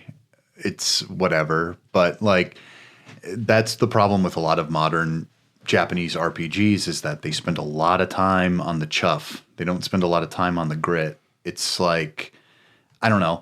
Like you said with 16 especially, there's so much bloat to that Yeah. video game.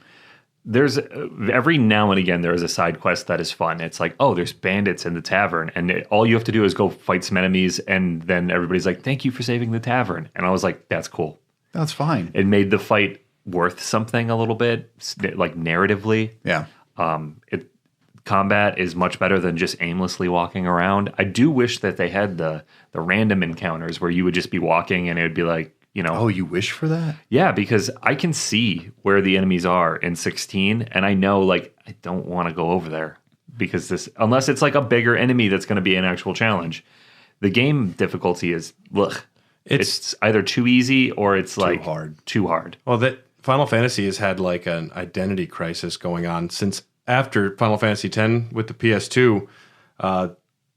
Turn-based RPGs were losing their luster, and they were trying to get away from it. I think to great success with Final Fantasy 12, and then 13, extremely rigid back into turn-based. Yeah. And I think I guess I still don't understand too much of 13's phase shifts. So it's paradigm shifts. Paradigm shifts. Yeah, and you would basically have a setup where your character could be a certain type, like a healer or I don't know, a mage, and it's basically an auto battler is what I would describe it as.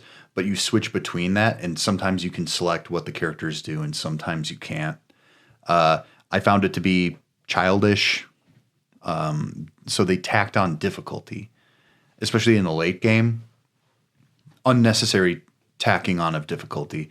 That final dungeon before you kill Sky Pope is just too much. It drags on. It's not interesting. When you say the final dungeon before you fight Sky Pope, I'm like, that's most of them. Essentially. But, and the final boss has a death spell. That's a little interesting. That's a little fun. But for the most part, you're just not doing a hell of a lot. You're not making you can make strategic choices based on their paradigm, but you can't do it in their actions themselves. Yeah. Which, that's the whole point of an RPG. I don't know. It's cool that we're also in the renaissance, I think, of bringing turn-based RPGs back in a big way. Persona 5, very successful. And that was a while ago, but now like with Metaphor. Well, it's 2017. It's not, super long ago. People are warming up and ready for new high-budget turn-based RPGs because they were out of style for a while there. Well, Metaphor sold very, very well. It's their fastest-selling game for Atlas. Yeah. I didn't know that was turn-based. Now I want to play it. Yeah. Oh, it's fucking good. It's tasty. I've said it a million times. I hate that Final Fantasy ever left turn-based combat. The Gambit system is good. I to me, love though, turn-based combat. Well, and 12 was supposed to be a Gaiden. Yeah. It was originally going to be like not a numbered entry, but the problem is production times started getting insane. Yep. And the failure of Spirits Within, they needed to like crank things out. And also Final Fantasy 15 was not supposed to be 15. It was supposed to be like Versus 13. Versus 13. Yep. They were letting Nomura smoke some of that weird shit again before they had to stop him. Well, he would get arrested. But because Japan's really bad about that. I think they lost the plot because around like I would say the mid 2000s to about 2013, all the video game companies were trying to homogenize their gameplay design and ideas. Like everything was supposed to be a little bit easier, so there was accessibility. Like there wasn't any games were being made for everybody. Exactly. Yeah. Rather, because then like Dark Souls came out and it became my favorite game of all time because I hadn't played a game like this since I don't know, like the early 2000s, something like that. So when this popped onto the scene, I was so into it. And when you make something that's too simple and you have an RPG, your fans are usually more intelligent than the average gamer. Well, and Final Fantasy could get away with some of that. I mean, I think what they usually represent is the new pillar, the new standard for like what is the best looking video game, the highest quality story. It's storytelling, it's production value, and generally it's a combat system. But I think the combat is sometimes some mixed results too. Final Fantasy VIII was not for everybody, that combat system, which is okay. That's fine. I liked 9, but I don't know. They were kind of staying in their lane, but also just kind of like trying to add a little flavor to it while keeping it pretty standard. But I like that in a lot of ways because if you change it just enough and it feels fresh and new, and you also like change the art style, because that's what they did, especially in the PS1 days. They just changed the art style completely, like installment to installment. And then 10 also was a huge jump from what 9 was. I don't know. It seems to me like I'm not a huge 10 fan. I really love the game, but stacked up against all the other Final Fantasies, I'm like, it's probably not going to make my top 5. It's got the most straightforward turn-based combat that they had since the early days. Yeah. Yeah. Because I like the, the active time battle? I forget where you actually see the order on the side. Yeah, I like that. That was probably the coolest thing happening in there. And also, Final Fantasy games, you have characters. You have the thief, the summoner. Yeah. You have the guy with a gun for an arm. And you have these different characters that they somewhat represent archetypes, but also are they defined by their job, or will there be, how do you customize your character's combat? Right. And sometimes, like, the job system that they have had in certain games is super exciting. And it could sometimes like break immersion if you want to have your thief be black mage. But that is a level of depth that I've always found very interesting. Metaphor has a job system. They're called archetypes, and you can build these archetypes through like dungeon crawling, and then you can enhance those archetypes, or by mastering certain archetypes of different types, it's basically Final Fantasy Tactics. You can then get to a rank ahead with another one. You can subclass. Exactly. So you go from a knight to a magic knight, and then if you want to become a black knight, you have to gain up to level 10 in the wizard class, and then you can become a Dark Knight. That's probably the best use of the job system was tactics. Exactly. It forces you to think ahead, and it gives you a goal that you find exciting and achievable, because then you're like, well, how does this character play? And what is this class like? You have to there's always spend- something new over the horizon. And it forces you to spend time with other classes that you normally wouldn't. Yes. Because you do want to get to this other class. So I do have to be a geomancer. I never liked being a geomancer. No, it sucks. But eventually you figure out, if I have unlocked every single thing, every one of my different terrains I'm interacting with, sometimes like, oh shit, I'm in a poison. This is great. This will have a status effect. Sure. Yeah. Something I find with most of these games is the balance gets broken halfway through the game, almost in All the time. every one of them. If you've done the right shit. If Only if you've done the right stuff. if you're paying attention to how the systems work, generally difficulty drops off. Yeah, I agree. Like 12, I didn't struggle at all after the henna mines. I think I didn't really do all the side stuff in that one. Yeah. Because I just wanted to get the experience. So I kind of just went mainline through the story. It was weird when I realized Final Fantasy 12 is the first mainline game with a controllable camera too. Oh, yeah. Yeah, because you want exploration in these games, but it gets unwieldy when they have to, production values, and these games take so long to make. So, 7, you think about those airships, you think about being able to go anywhere, explore everything, and the side quests I felt like were mostly rewarding. And then you get to 10, which is beautiful, but it's just a lot of hallways. Yeah. But then you look at like 15 and 16, and I think 15 did an okay job creating like a livable world that actually seemed a little more full and like it had some shit going on. Whereas in 16, you get these open spaces and it's just nothing. There's Noctis, we're going to the Assassins Festival. We've had a crossover. I like What creed do you have, sir? like in 15, it sucked that you couldn't drive the car, but pulling up to like a city and then going and buying food, and that food always looked so tasty. And it was like you were actually kind of role playing this road trip portion of the game. Eventually the car flies. One of the things You can control it fully. we go Really? together Yeah. Son like of a llama, bitch. llama, llama, llama, and just fucking drive off into the Oh, sunset. One of the things I didn't like about 15 was just the design. I'm like, oh, we got 4 dudes in trench coats. I don't know. That's not exciting to me. And Don't you talk that way about my friends. I became good friends with them. Yeah, they made those characters connect in if a way all 4 of us went to bars together wearing trench coats, people would give us looks too. There can be one trench coat guy. But they're the all group. they're all wearing the stuff because they're all like the Prince Guard. So they're all a in uniform. uniform. Okay. and they're best friends. That's what Neo and Morpheus wear. That's not the 'Cause they're uniform for best the friends. Prince Guard. Yeah, Neo and they have Morpheus got along great. And they have the same stylist too. I don't know.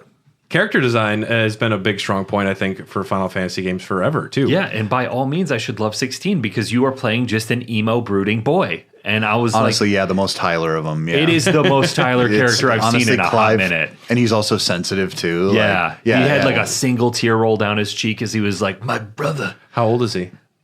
30 something. No, Clive is like 29, That's Because he's like 15 in the beginning and then it's 13 years later. that's very which old. is 28. That's Yeah, he's like unusually 30. old. Oh yeah, I said Yeah. 20. I said 29. Oh, I guess I thought you said early 20s. That's very old for a Final Fantasy But protagonist. he looks like He looks grizzled. he looks like a model. but he's so pretty. Yeah. Yeah. It's one of those things too He's got where the emo hair. He's got the emo garb. But when you think about like the character design in general, there has been such a fall off. Like when you look at those original sprites for some of like the character archetypes and stuff like that, you look at like the Black Mage, which they rebrought in. Iconic. They brought in for Final Fantasy IX, and then they made it a plot point. Like they made it the best character that breaks my heart every time I see him. Oh man, The best Yeah. character design they've ever had was the mechanic at the beginning of 15. Cindy. Sandy. Cindy. It's Cindy. Is it? Yeah, that's Yeah. good character designs, huh? I mean, You yeah. like two? You like Oh, two it's part- no, it's Sydney. Sydney? because she's Sid's granddaughter. I think it's Cindy.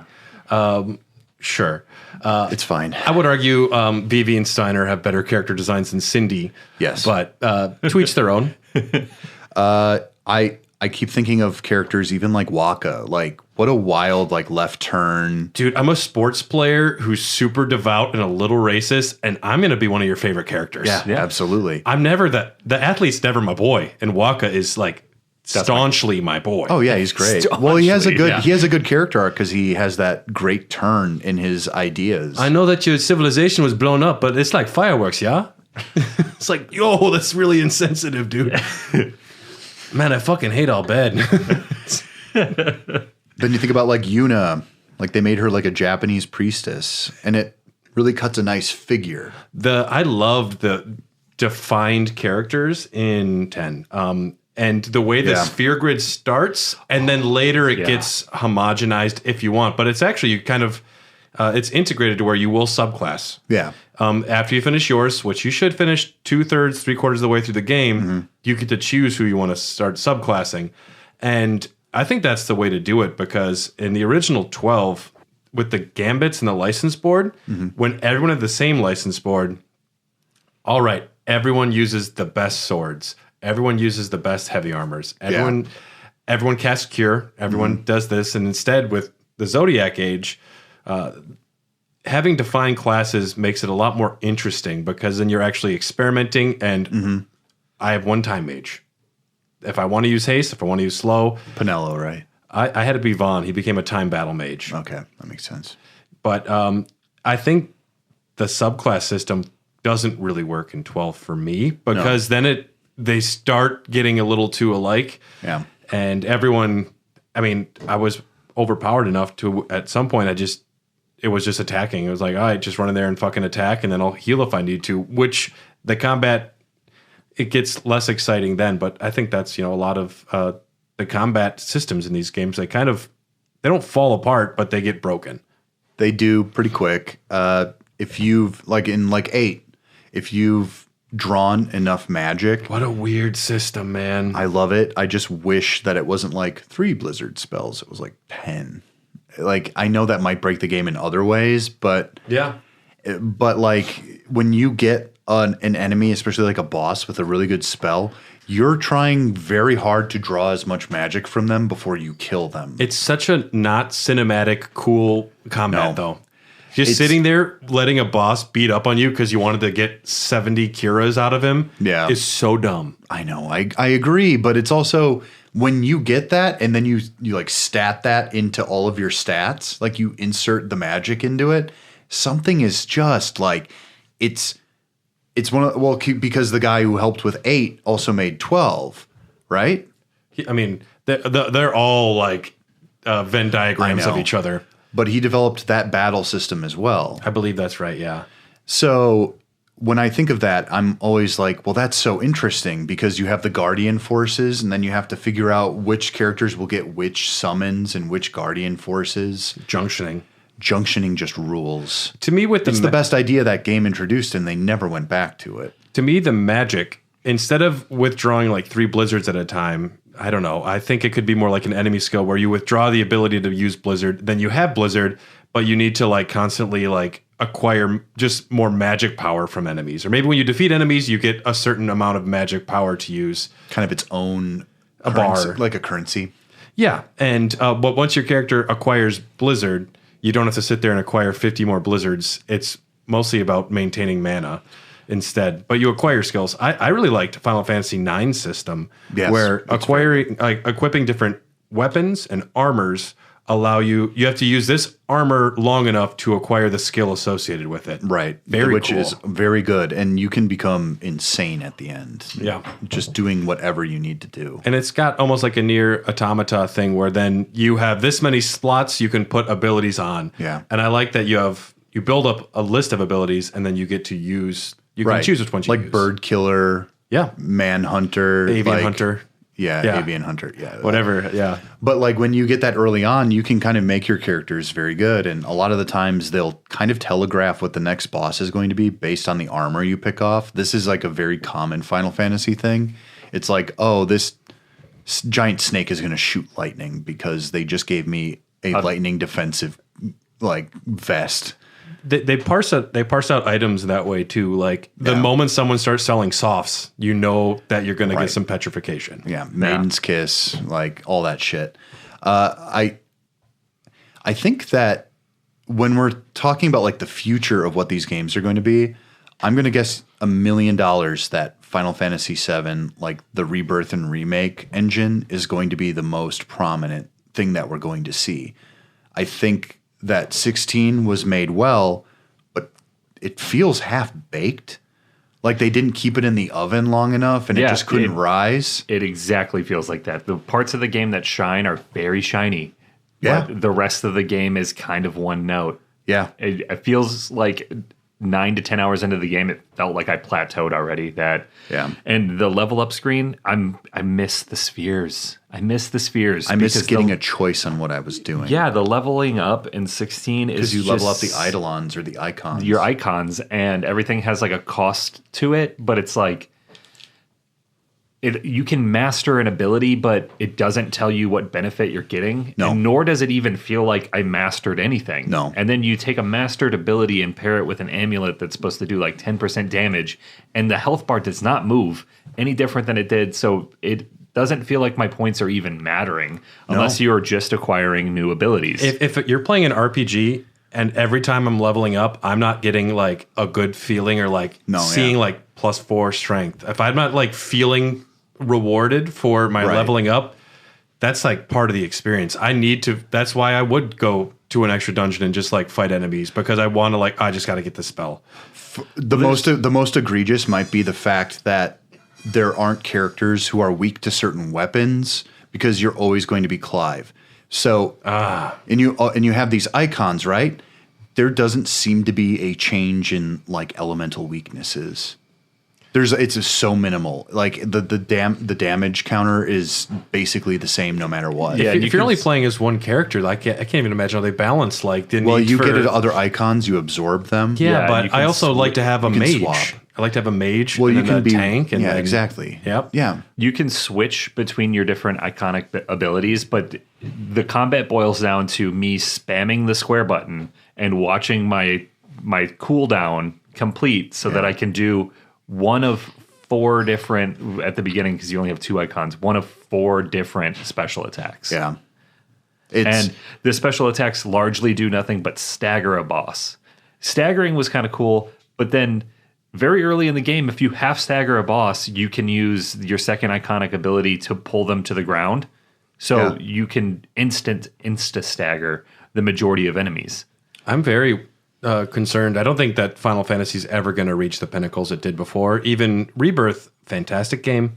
Loved most of my time with it. There were some problems. It didn't hit the numbers they wanted, though. And if they can't do their most beloved, easy-to-sell franchise, and that's why they've said they're going to step away from console exclusives and try and have it be on more things at once, which I know you're going for those numbers, but if one of the strengths, I think, is if you're taking one piece of hardware and pushing that to the limits and not worried about making it play on everything, right? You're hamstringing yourself. But even then, I think they'll feel less special. I can't imagine them making another banger that's going to be the biggest game of the year again. I would argue that Rebirth is a banger. It's a very good video game. Like, it didn't hit the cultural touchstone levels that Remake that they wanted to. Remake was a big deal. Remake was a big deal, but I think in the same way that I had kind of lost faith in it, because I'm like, oh, it's all Midgar. Like, I'm like, okay, well, I'm really enjoying what this is for what it is, and I'm going to appreciate it for that. But if I were like a lifelong fan and I bought Remake and then it just gets you to the end of Midgar and you are not reading all of the articles and stuff about that, you might go, well, what the fuck? Like, because when you remake something, you're not expecting a trilogy remake. You're expecting the game to be remade. I think that they've made a good argument for it. I believe they have too, but it was disappointing. I think it's a bit of a surprise. Yeah. I think that you're right, though. Going forward, I think the battle system, the action RPG that they have been just working on refining. Since Kingdom Hearts 1 was like kind of their first iteration. And 7 Rebirth is the sharpest combat that they've ever done in the action RPG setting. I remember going to 15 after playing Remake, and I'm like, it's not as good. No. And I don't like this. No. The 7 remake is leagues ahead of 16. Mm-hmm. It's not even, I wouldn't even consider them in the same ballpark. No, they're not. Which is wild. 16 combat feels soulless and empty until you get to a boss battle. Well, they want to be like Devil May Cry, but Devil May Cry has excellent combat.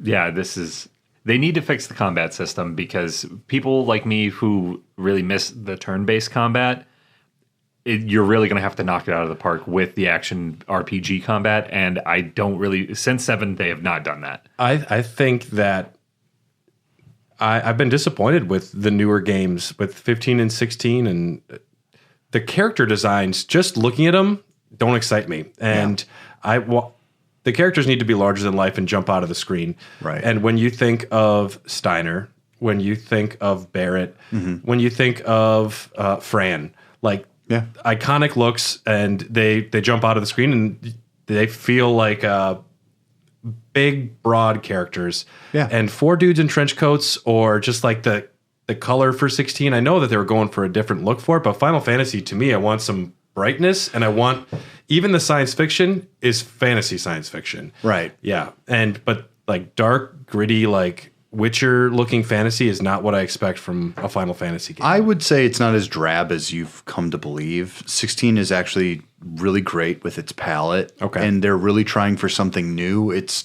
toned down, but it's not your gray, brownish Gears of War. You're going to find, it is very, very pretty to look at. You're going to find a lot of the palette is focused on like actually like almost like separating like aspects of what you're seeing on screen. So like you might see something super mechanical or like half mechanical, and they want you to feel that like visual distinction. I think the art style is the thing that works best about 16. Yeah, because when I'm watching it, not necessarily playing the game, I'm having a very good time. Right. And they Which use is, like I said, a shame. I just need a fun cast of characters to be in my party. And that's not going to happen. Yeah, in 16, I'm Jill. I feel so lonely. Do you love Jill? Because she's going to be with you all the time. She is such an afterthought. Like, she throws some ice attacks at some enemies on occasion, but other than that, I think she just hides. Why didn't 13 work? I mean, I tried to play it, and the characters... No, they're all bad. They all seemed like empty and vapid, but I did only play, like 4 hours, but they never worked for me. I believe they got an anime writer to come in. Okay. They didn't have... The characters are they trip over themselves a lot in terms of like their characterization. Like there's a guy named Snow, because apparently they're just named after like Is that the guy that rides the motorcycle? Yeah. I liked that guy. Snow Lightning. This is my dog Thunder. The only cool thing about him is that eventually he gets a summon, and it's 2 sisters, but they're each like one half of a motorcycle, which is actually really dope. I like that. Right? And you would think that's really cool. And eventually Lightning gets Lightning does not get Ramu. Lightning gets fucking Odin as her summon. Okay. Because he can kind of wield lightning, I guess. Summons are an important part of these games. But it's also, I don't think that game worked because it truly is it's a hallway game. But 10 is a hallway game too, and for some reason it really resonated. But I think... Well, things are happening as you're moving down the hallway. The scenes in 10, I actually really liked them, and there wasn't a lot of... that boring opening tutorial, go deliver these eggs to my grandma. She's across these plains.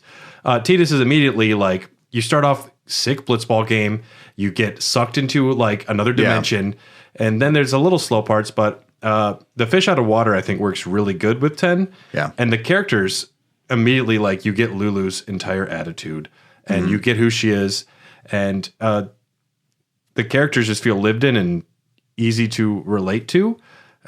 didn't work for me on 13. It didn't really hit for me again until 15, getting a good portion of the way through the game, or at least what I thought. I never got to the flying car, so apparently I didn't get far enough. But Yeah, the Regalia type F. nice car.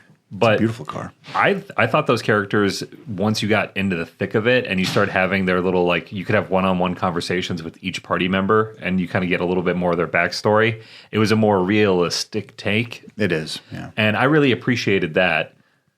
With 16, the grittiness is helped a lot. Like in the first scene of the game, the first cutscene, there's a character that's like dodging this icon's like massive ground shock attack, and he's just running through these crumbling rocks, and he's just like fuck, fuck, fuck, fuck, fuck, fuck, fuck, and I'm like, I never would have thought I heard that in a Final Fantasy game. Well, yeah, that's the craziest part too. It's M. Yeah, You go back to Barrett, though. That dude, Sid. Oh, yeah. Sid was abusing Well, back when you only had to read. Sid was abusing his wife, smoking cigs, and half of his words were cuss words. Is it his wife? Yeah. I think they're only just boyfriend and girlfriend. Sure. If they've lived together for 10 years, they're common law married in my mind. Depends on the state. or the realm in this case. Oh, there I don't you know go. the Rocket Town municipalities. Yeah, neither do I. It's a pretty small town. It's, you know, I think where they've gone astray is player engagement. I guess that's my best way to define it. They're trying all these new things, but they're not doing it in the way where it's lacking, like, I know this is going to sound dumb, heart. Sure. I know what you mean. It all feels very cynical. Formulaic almost. Formulaic and cynical. Like, here's your slop, pigs. Go ahead and eat. Like, it's just like, I can't be, you're not going to win me over by saying, like, these are the newest trends. Have fun with it. It's such insane, unrealistic expectations where if they do anything other than the most fun combat system, the biggest selling game, a story where everyone loves every character, that also will sell more than any other game that year. Well, like the expectations that have been put on them are crazy. And I think that's like, they're almost set up to fail. So rather than just make a game with a story they care about, they're so concerned with all these other things where they just need to have a core group like, this is what we're making.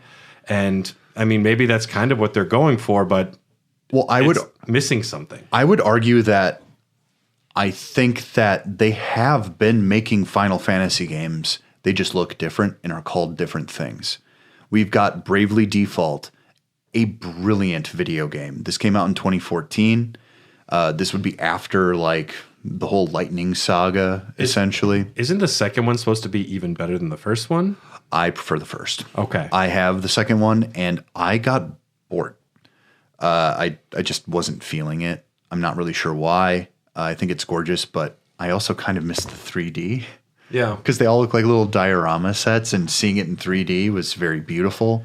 I would argue Octopath Traveler is Final Fantasy all the way, like down, like bare bones down to the ground, nitty gritty. It is, but it's also a different kind of like lower budget RPG, which is cool, valid, wonderful.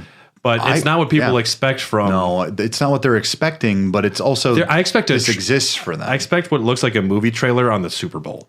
Well, that's what we've been brought to accept. And you're right. It's people's expectations of what a Final Fantasy game should be after it releases in terms of numbers, success, and quality, because that's what we're accustomed to, and that's what the studio wants. And it's almost like them kind of copying Game of Thrones with 16 storyline and trying to emulate that style of storytelling. There's a Cersei Lannister 1-for-1 in that game. Yeah, he knows.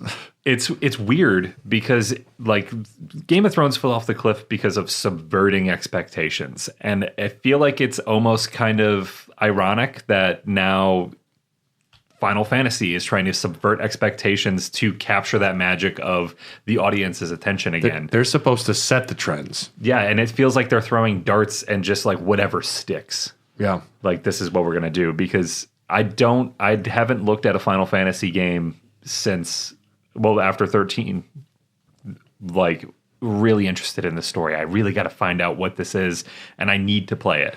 Like when you see Cloud's giant sword on his back and he's staring up at a big tower, like, and you're just like, gotta understand what the guy with the big sword's all about. Why is he looking up there? Like it's one of those things where they're not capturing imagination. Yeah. I mean, who's this dude with an 8-foot katana? Right. Yeah. And I think The child in me is like, holy shit. That's all it takes for me still. Yeah, And it's still. like I'll watch something, and even when Metaphor was coming out, I was like, I don't know. I just really don't understand it. And then I saw this really strange trailer, and it had the music, which is by the guys who do Persona, and it's like, but it's more fantasy. So it's like, Okay, music. Music has been defining the series forever, and Nobuo Uematsu, one of the fucking greats. Still one of the greats. Oh yeah, and he's so iconic. The melodies that you'll remember forever. I can name them if I listen to them. But and they've gotten. I mean, he can't write every song ever. No. This he's old and he has his own life. But like 12, they brought in some other composers, and they're still good. They're different music. Yeah. Is the music for 15 and 16? Because I know 13 was like really like bright poppy electronic. 15 has some real bangers. Yeah, 15 I really enjoyed. The ending thing, like I believe the theme is called I believe the theme is like Noctis, Prince of Night, or something like that. And it is absolutely beautiful. It plays in the opening, and then it crescendos into the Final Fantasy theme, which is really good. There's also a theme called it's something waltz for something, and it goes like da na na na na na na na na na. Oh yeah. Which pops up all the time, and it's supposed to be like the semi kind of like nostalgic love theme kind of thing. It's really good. 16 has some real banger songs. The rest of it is generic. Yeah. You can, at least for me, a lot of the older ones, there's iconic scenes, moments, indelible. The opera, you have Aerith's death. Mm-hmm. Do the newer ones have moments like that? Is there a moment in 13 where you're like, there's like a giant plot moment that changes everything? Is it? Yeah, 16 actually. So the Titan fight. I could talk about this forever. I'm not going to spoil I believe anything. the Titan fight is the next thing that I'm doing. It's music, and the way it becomes so cinematic is a thing I've never seen in a Final Fantasy game. And when I was playing it, I was getting tired too, by the way. And I'm talking to Jordan back home, and I'm just like, man, if this Titan fight sucks, I'm just going to give up. And then this banger of a song starts ripping on. It's one of the composers for the Devil May Cry series. Hell yeah. And it just rips ass. It's called Heart of Stone. I believe I've shared it before on the podcast. Probably. The Ifrit versus Ifrit fight with Clive, that was pretty dope. Oh, yeah. The music great. for that was pretty nuts. Yeah. When you get they really shine with the icon fights in terms of cinematic scale and the music. But There should have been more of it.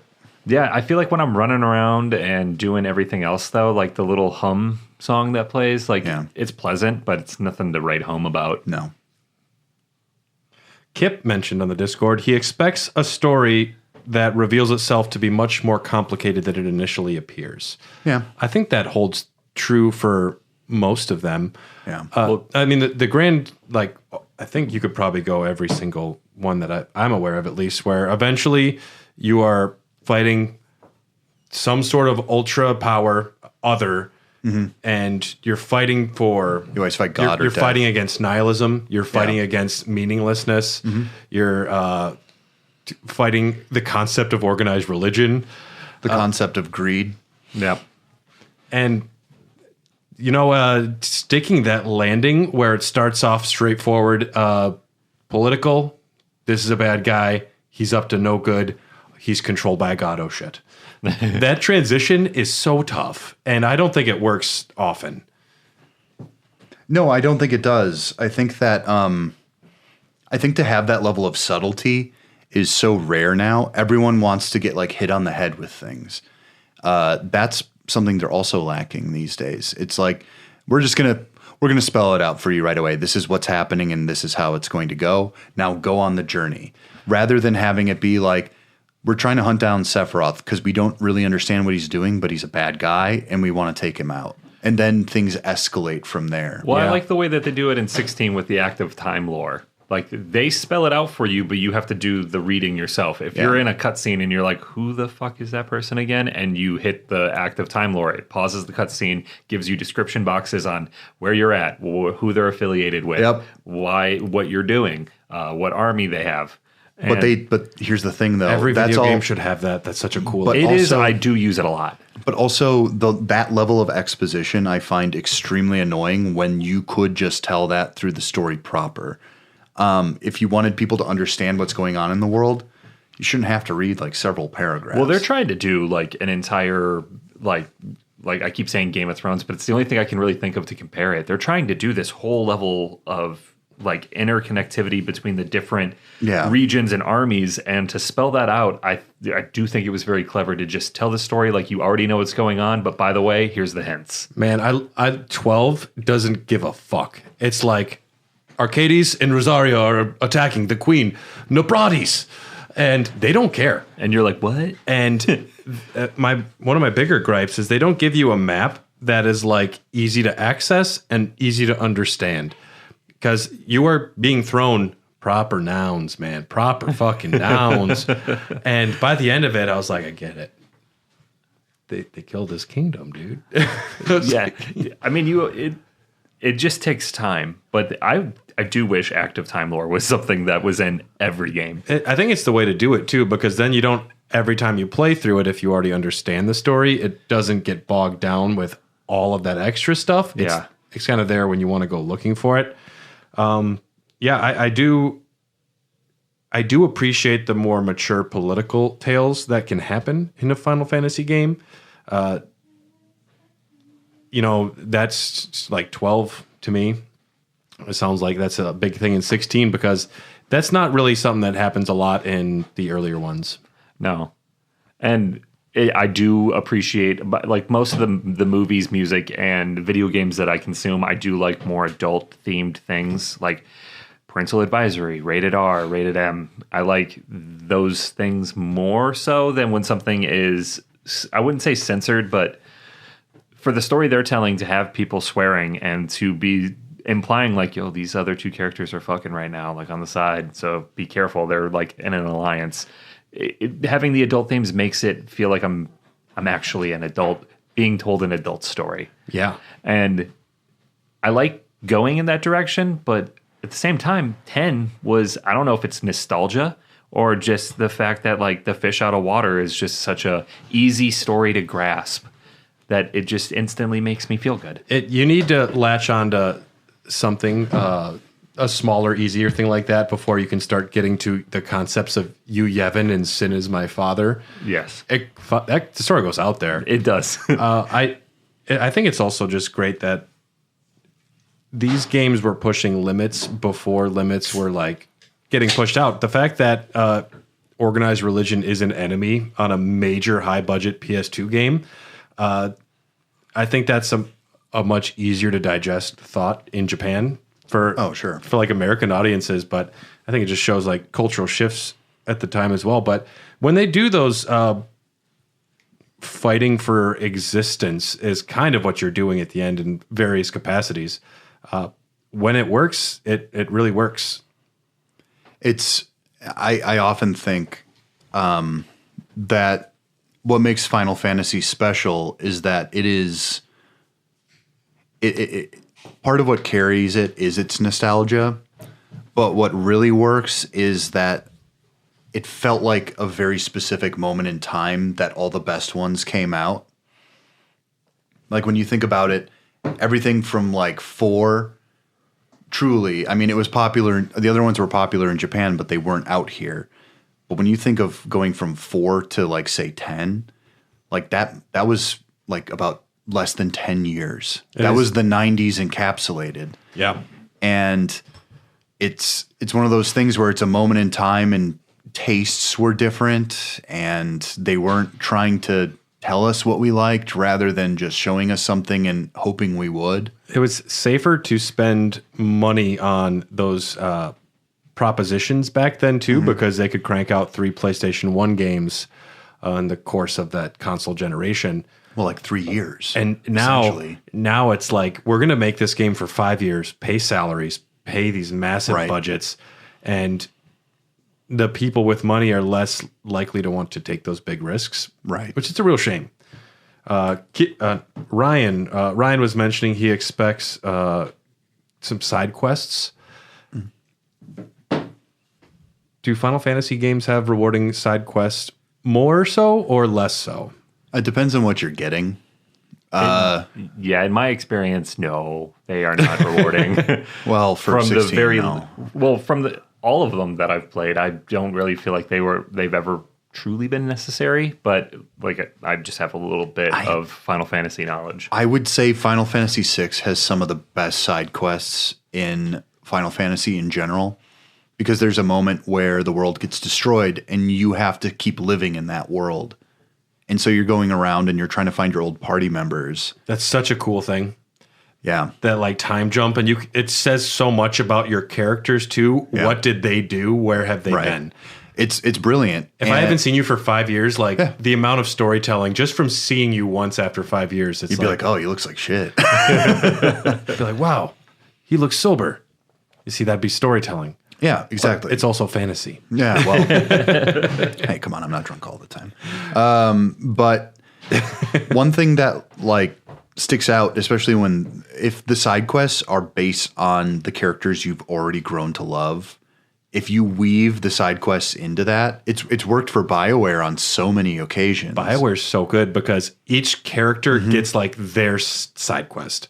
And then usually they're pretty good stories. And there's scenes. Unless you're fucking Jacob. There's scenes and writing woven into it. Yeah. It's not, so many side quests are just bullshit. Talk to 10 different NPCs in 10 different villages. Right. A telephone tag. Yep. What works for me the most is when there is one side quest overarching, like the big thing, like Triple Triad, Blitzball. Sure. The hunt system in 12, I think, is really great. The clan hunting system works. I like it when there's just like kind of one big side quest that is well developed, well thought, and there's a lot put into it instead of, 50 little side quests. Chocobo racing. I enjoyed that, but it almost becomes its own game, kind of like in Like a Dragon Yakuza when you have that whole like you're running a business mini game. It was its own separate game. I for do like love 8 that, hours. though. I did too. Oh, Gwent I did the in phone. Witcher. I did the phone sex line mini game in Zero. That was fun. I haven't done that one. It's honestly pretty rad. And Judge Tempest mentions crystals, moogles, chocobos, airships, SIDS. Gil. Fucking Gil. Yeah, I expect Gil. Gilbert. Those are the cool things. I mean, the iconography that they all need to be there, but it also is like not super. Do you think It doesn't define the game. Like the Moogle will never define the game, but there needs to be a Moogle, and the Cid can be an asshole villain. It can be a cheating king. Yeah. It can be anything. I don't know why. It's just like there is a Cid. It's like there's always a lighthouse. It's one of those things where it feels truly like there was a time and place where they actually felt like if this one bombs, this is it. This is the Final Fantasy. And that hasn't existed for a long time. There's pressure on them, but now it's pressure of like an entirely different scale. Like they've got hundreds of employees that they don't want to let go. They're trying to make something cohesive. From my understanding, when something gets like this big budget, things change so often that is what hampers the entire process in total. Because it's hard to write like a game Bible almost right away and have that work. Because they might get like 3 months into a part of the project after developing it and go, oh, that doesn't work at all. And then they have to scrap that, and then they have to go back to the board, and they have to keep refining what they're doing. Because when you have something that looks like 16, maybe that's what happened. Maybe they're like, we have to put something together with the pieces of what we had. And I think it feels like something might have broken along the way because it definitely feels the broken. combat should play like 15. Like you should be Torgal and Jill. It just feels like you should be able to have more control over what they're doing and be able to switch. Yeah. So the the choice of playing just as Clive feels like something got dropped somewhere, or It doesn't feel Final Fantasy. yeah, it feels like they took an unnecessary risk or something classic like fucked up, and they had to pivot on the spot. And with all the expectations and the money poured into the game, it's do we start over or you just like plow through? I will tell you one thing: those icon fights were the concept from day one on that game. And it shows because they're the best thing. The best part about the game. Exactly. Even if they are just button mashing QTEs, and I believe I cried at the end of 16. I did feel something. I feel something for the characters. It's just getting to those beats, like I said, is just so boring. I know. I feel like one of the biggest problems, changes that have happened is just dilution. I think that after 10, the need for yearly releases, the need for what they considered easy successes, Final Fantasy X-2. I think Final Fantasy 11, while successful, I think it also diluted the brand. Whereas before I expected every number to be big, and I would play them regardless. And eventually they felt less special the more there were, the more iterations, the more spin-offs. Well, and you also then gave people a lot of time to forget. You gave a lot of people time to develop nostalgia for the older ones. When there's 4 years focusing on, exactly. Rather than focusing on something new. And I think like that might be the most important aspect of it. People got used to something in the 90s for this franchise. And then when it all started to kind of peter out and trickle, and then oftentimes there would be giant droplets every once in a while, you kind of get sick of it. It's like, where do you have that balance? What keeps you from being like Call of Duty in comparison to like a Legend of Zelda, where you get excited for one of them and the other one you're just you go blank. Somehow Nintendo still takes those franchises and makes them exciting. Exactly. Well, that's because that they can afford to just like, all right, we're not releasing a Mario for a while. It's not ready. Fuck it. Or we don't have an idea. They can afford to do that, though. They're like Studio Ghibli. Well, they understand their entire reputation is on the line every game they put out. Yep. Because consistency, once that's part of your brand, if you lose it, that's not easy to get back. No, because the consumer, it's like, let's say I go...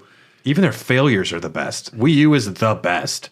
Like Nintendo 64 is still great. Yeah. Yeah, Mario 64 did change the game, even if it wasn't their successful console. Right. Yep. Even their failures fucking rock, which is crazy. And I think that's because Square did a lot of Square Enix, they did some really weird stuff as they were going along. And they took like weird left turns, like Vagrant's story. Yeah. They made littler games like Brave Fencer Musashi, and they allowed things to be different and interesting, where now we have Kojima games that we're praising for that exact same trait. Yeah. Like, why not let someone make a smaller game? Why not expand the company in littler ways? Nomura is making the 10th Kingdom Hearts entry between 2 and 3. I just... dilution is the best way to put it. I feel like we've had a pretty good discussion on Final Fantasy. I agree.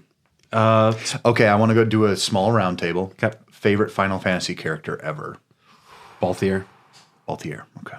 He's so fucking cool. Yeah. I have one issue with his character at the end. We're going to talk about it in 2 weeks. I don't have many to choose from. Clive. It's Clive. Clive's cool, but I'm it's not going Clive. with Cindy from Final Fantasy 15. Her character design is God, she's voluptuous. rocking those booty shorts. She could fix my tailpipe. Lulu. Lulu. No. Nice. She's actually a really interesting character. Anyway. She was also like my crutch for that game because she was so fucking the powerful. magic. Yeah. Yeah. And she has the same mini game as God of War's Sex where you spin the thumbstick. So you were real used to it, huh? I broke a couple thumbsticks. Let's just say that. Yeah. My favorite Final Fantasy character is Laguna. I was gonna say Vivi. No, it's Laguna from Final Fantasy VIII. Yep. He's my favorite. You only play as him in flashbacks, but I love him. He felt like such a relatable character to me, and he had such a weird tragedy to him that I loved it. Close second would be Barrett. Barrett's great. Barrett is great. Especially in Rebirth. They really expand that shit. He has a really well-told tragic story. Special thanks to all of our Patreon executive producers: Ryan Christianek, Kipper, Brian Ward, Jordan Hoff, Phil Wright, Phil Just Phil, Kelly Gutowski, Justin Melly, and Imagine Wagons 69420. We appreciate you all for supporting us. And if you're listening and you're wondering what the hell is that about, you can check out patreon.com/hairthedogcast. We have a free trial. You can just check it out. And otherwise, we have over 75 exclusive episodes of content available on our Patreon. So go check those out. They're fun. There's episodes I don't even remember recording on there. It happens, man. It happens. It always sometimes. happens. Yep. I get the idea for a great episode. I'm like, oh, we did it. It's nice. Raw Dogs did it. Yep. So, and if you have a chance to write reviews and leave likes, that helps a lot too. And what did we miss about Final Fantasies? Please let us know on Instagram, Twitter, Threads, Blue Sky, whatever you do. And hopefully today was a good a day after election. Man, bless the USA. God bless America. Make Final Fantasy turn-based combat again. Dude, I want you to get that red hat made. We will see you all next time. Later.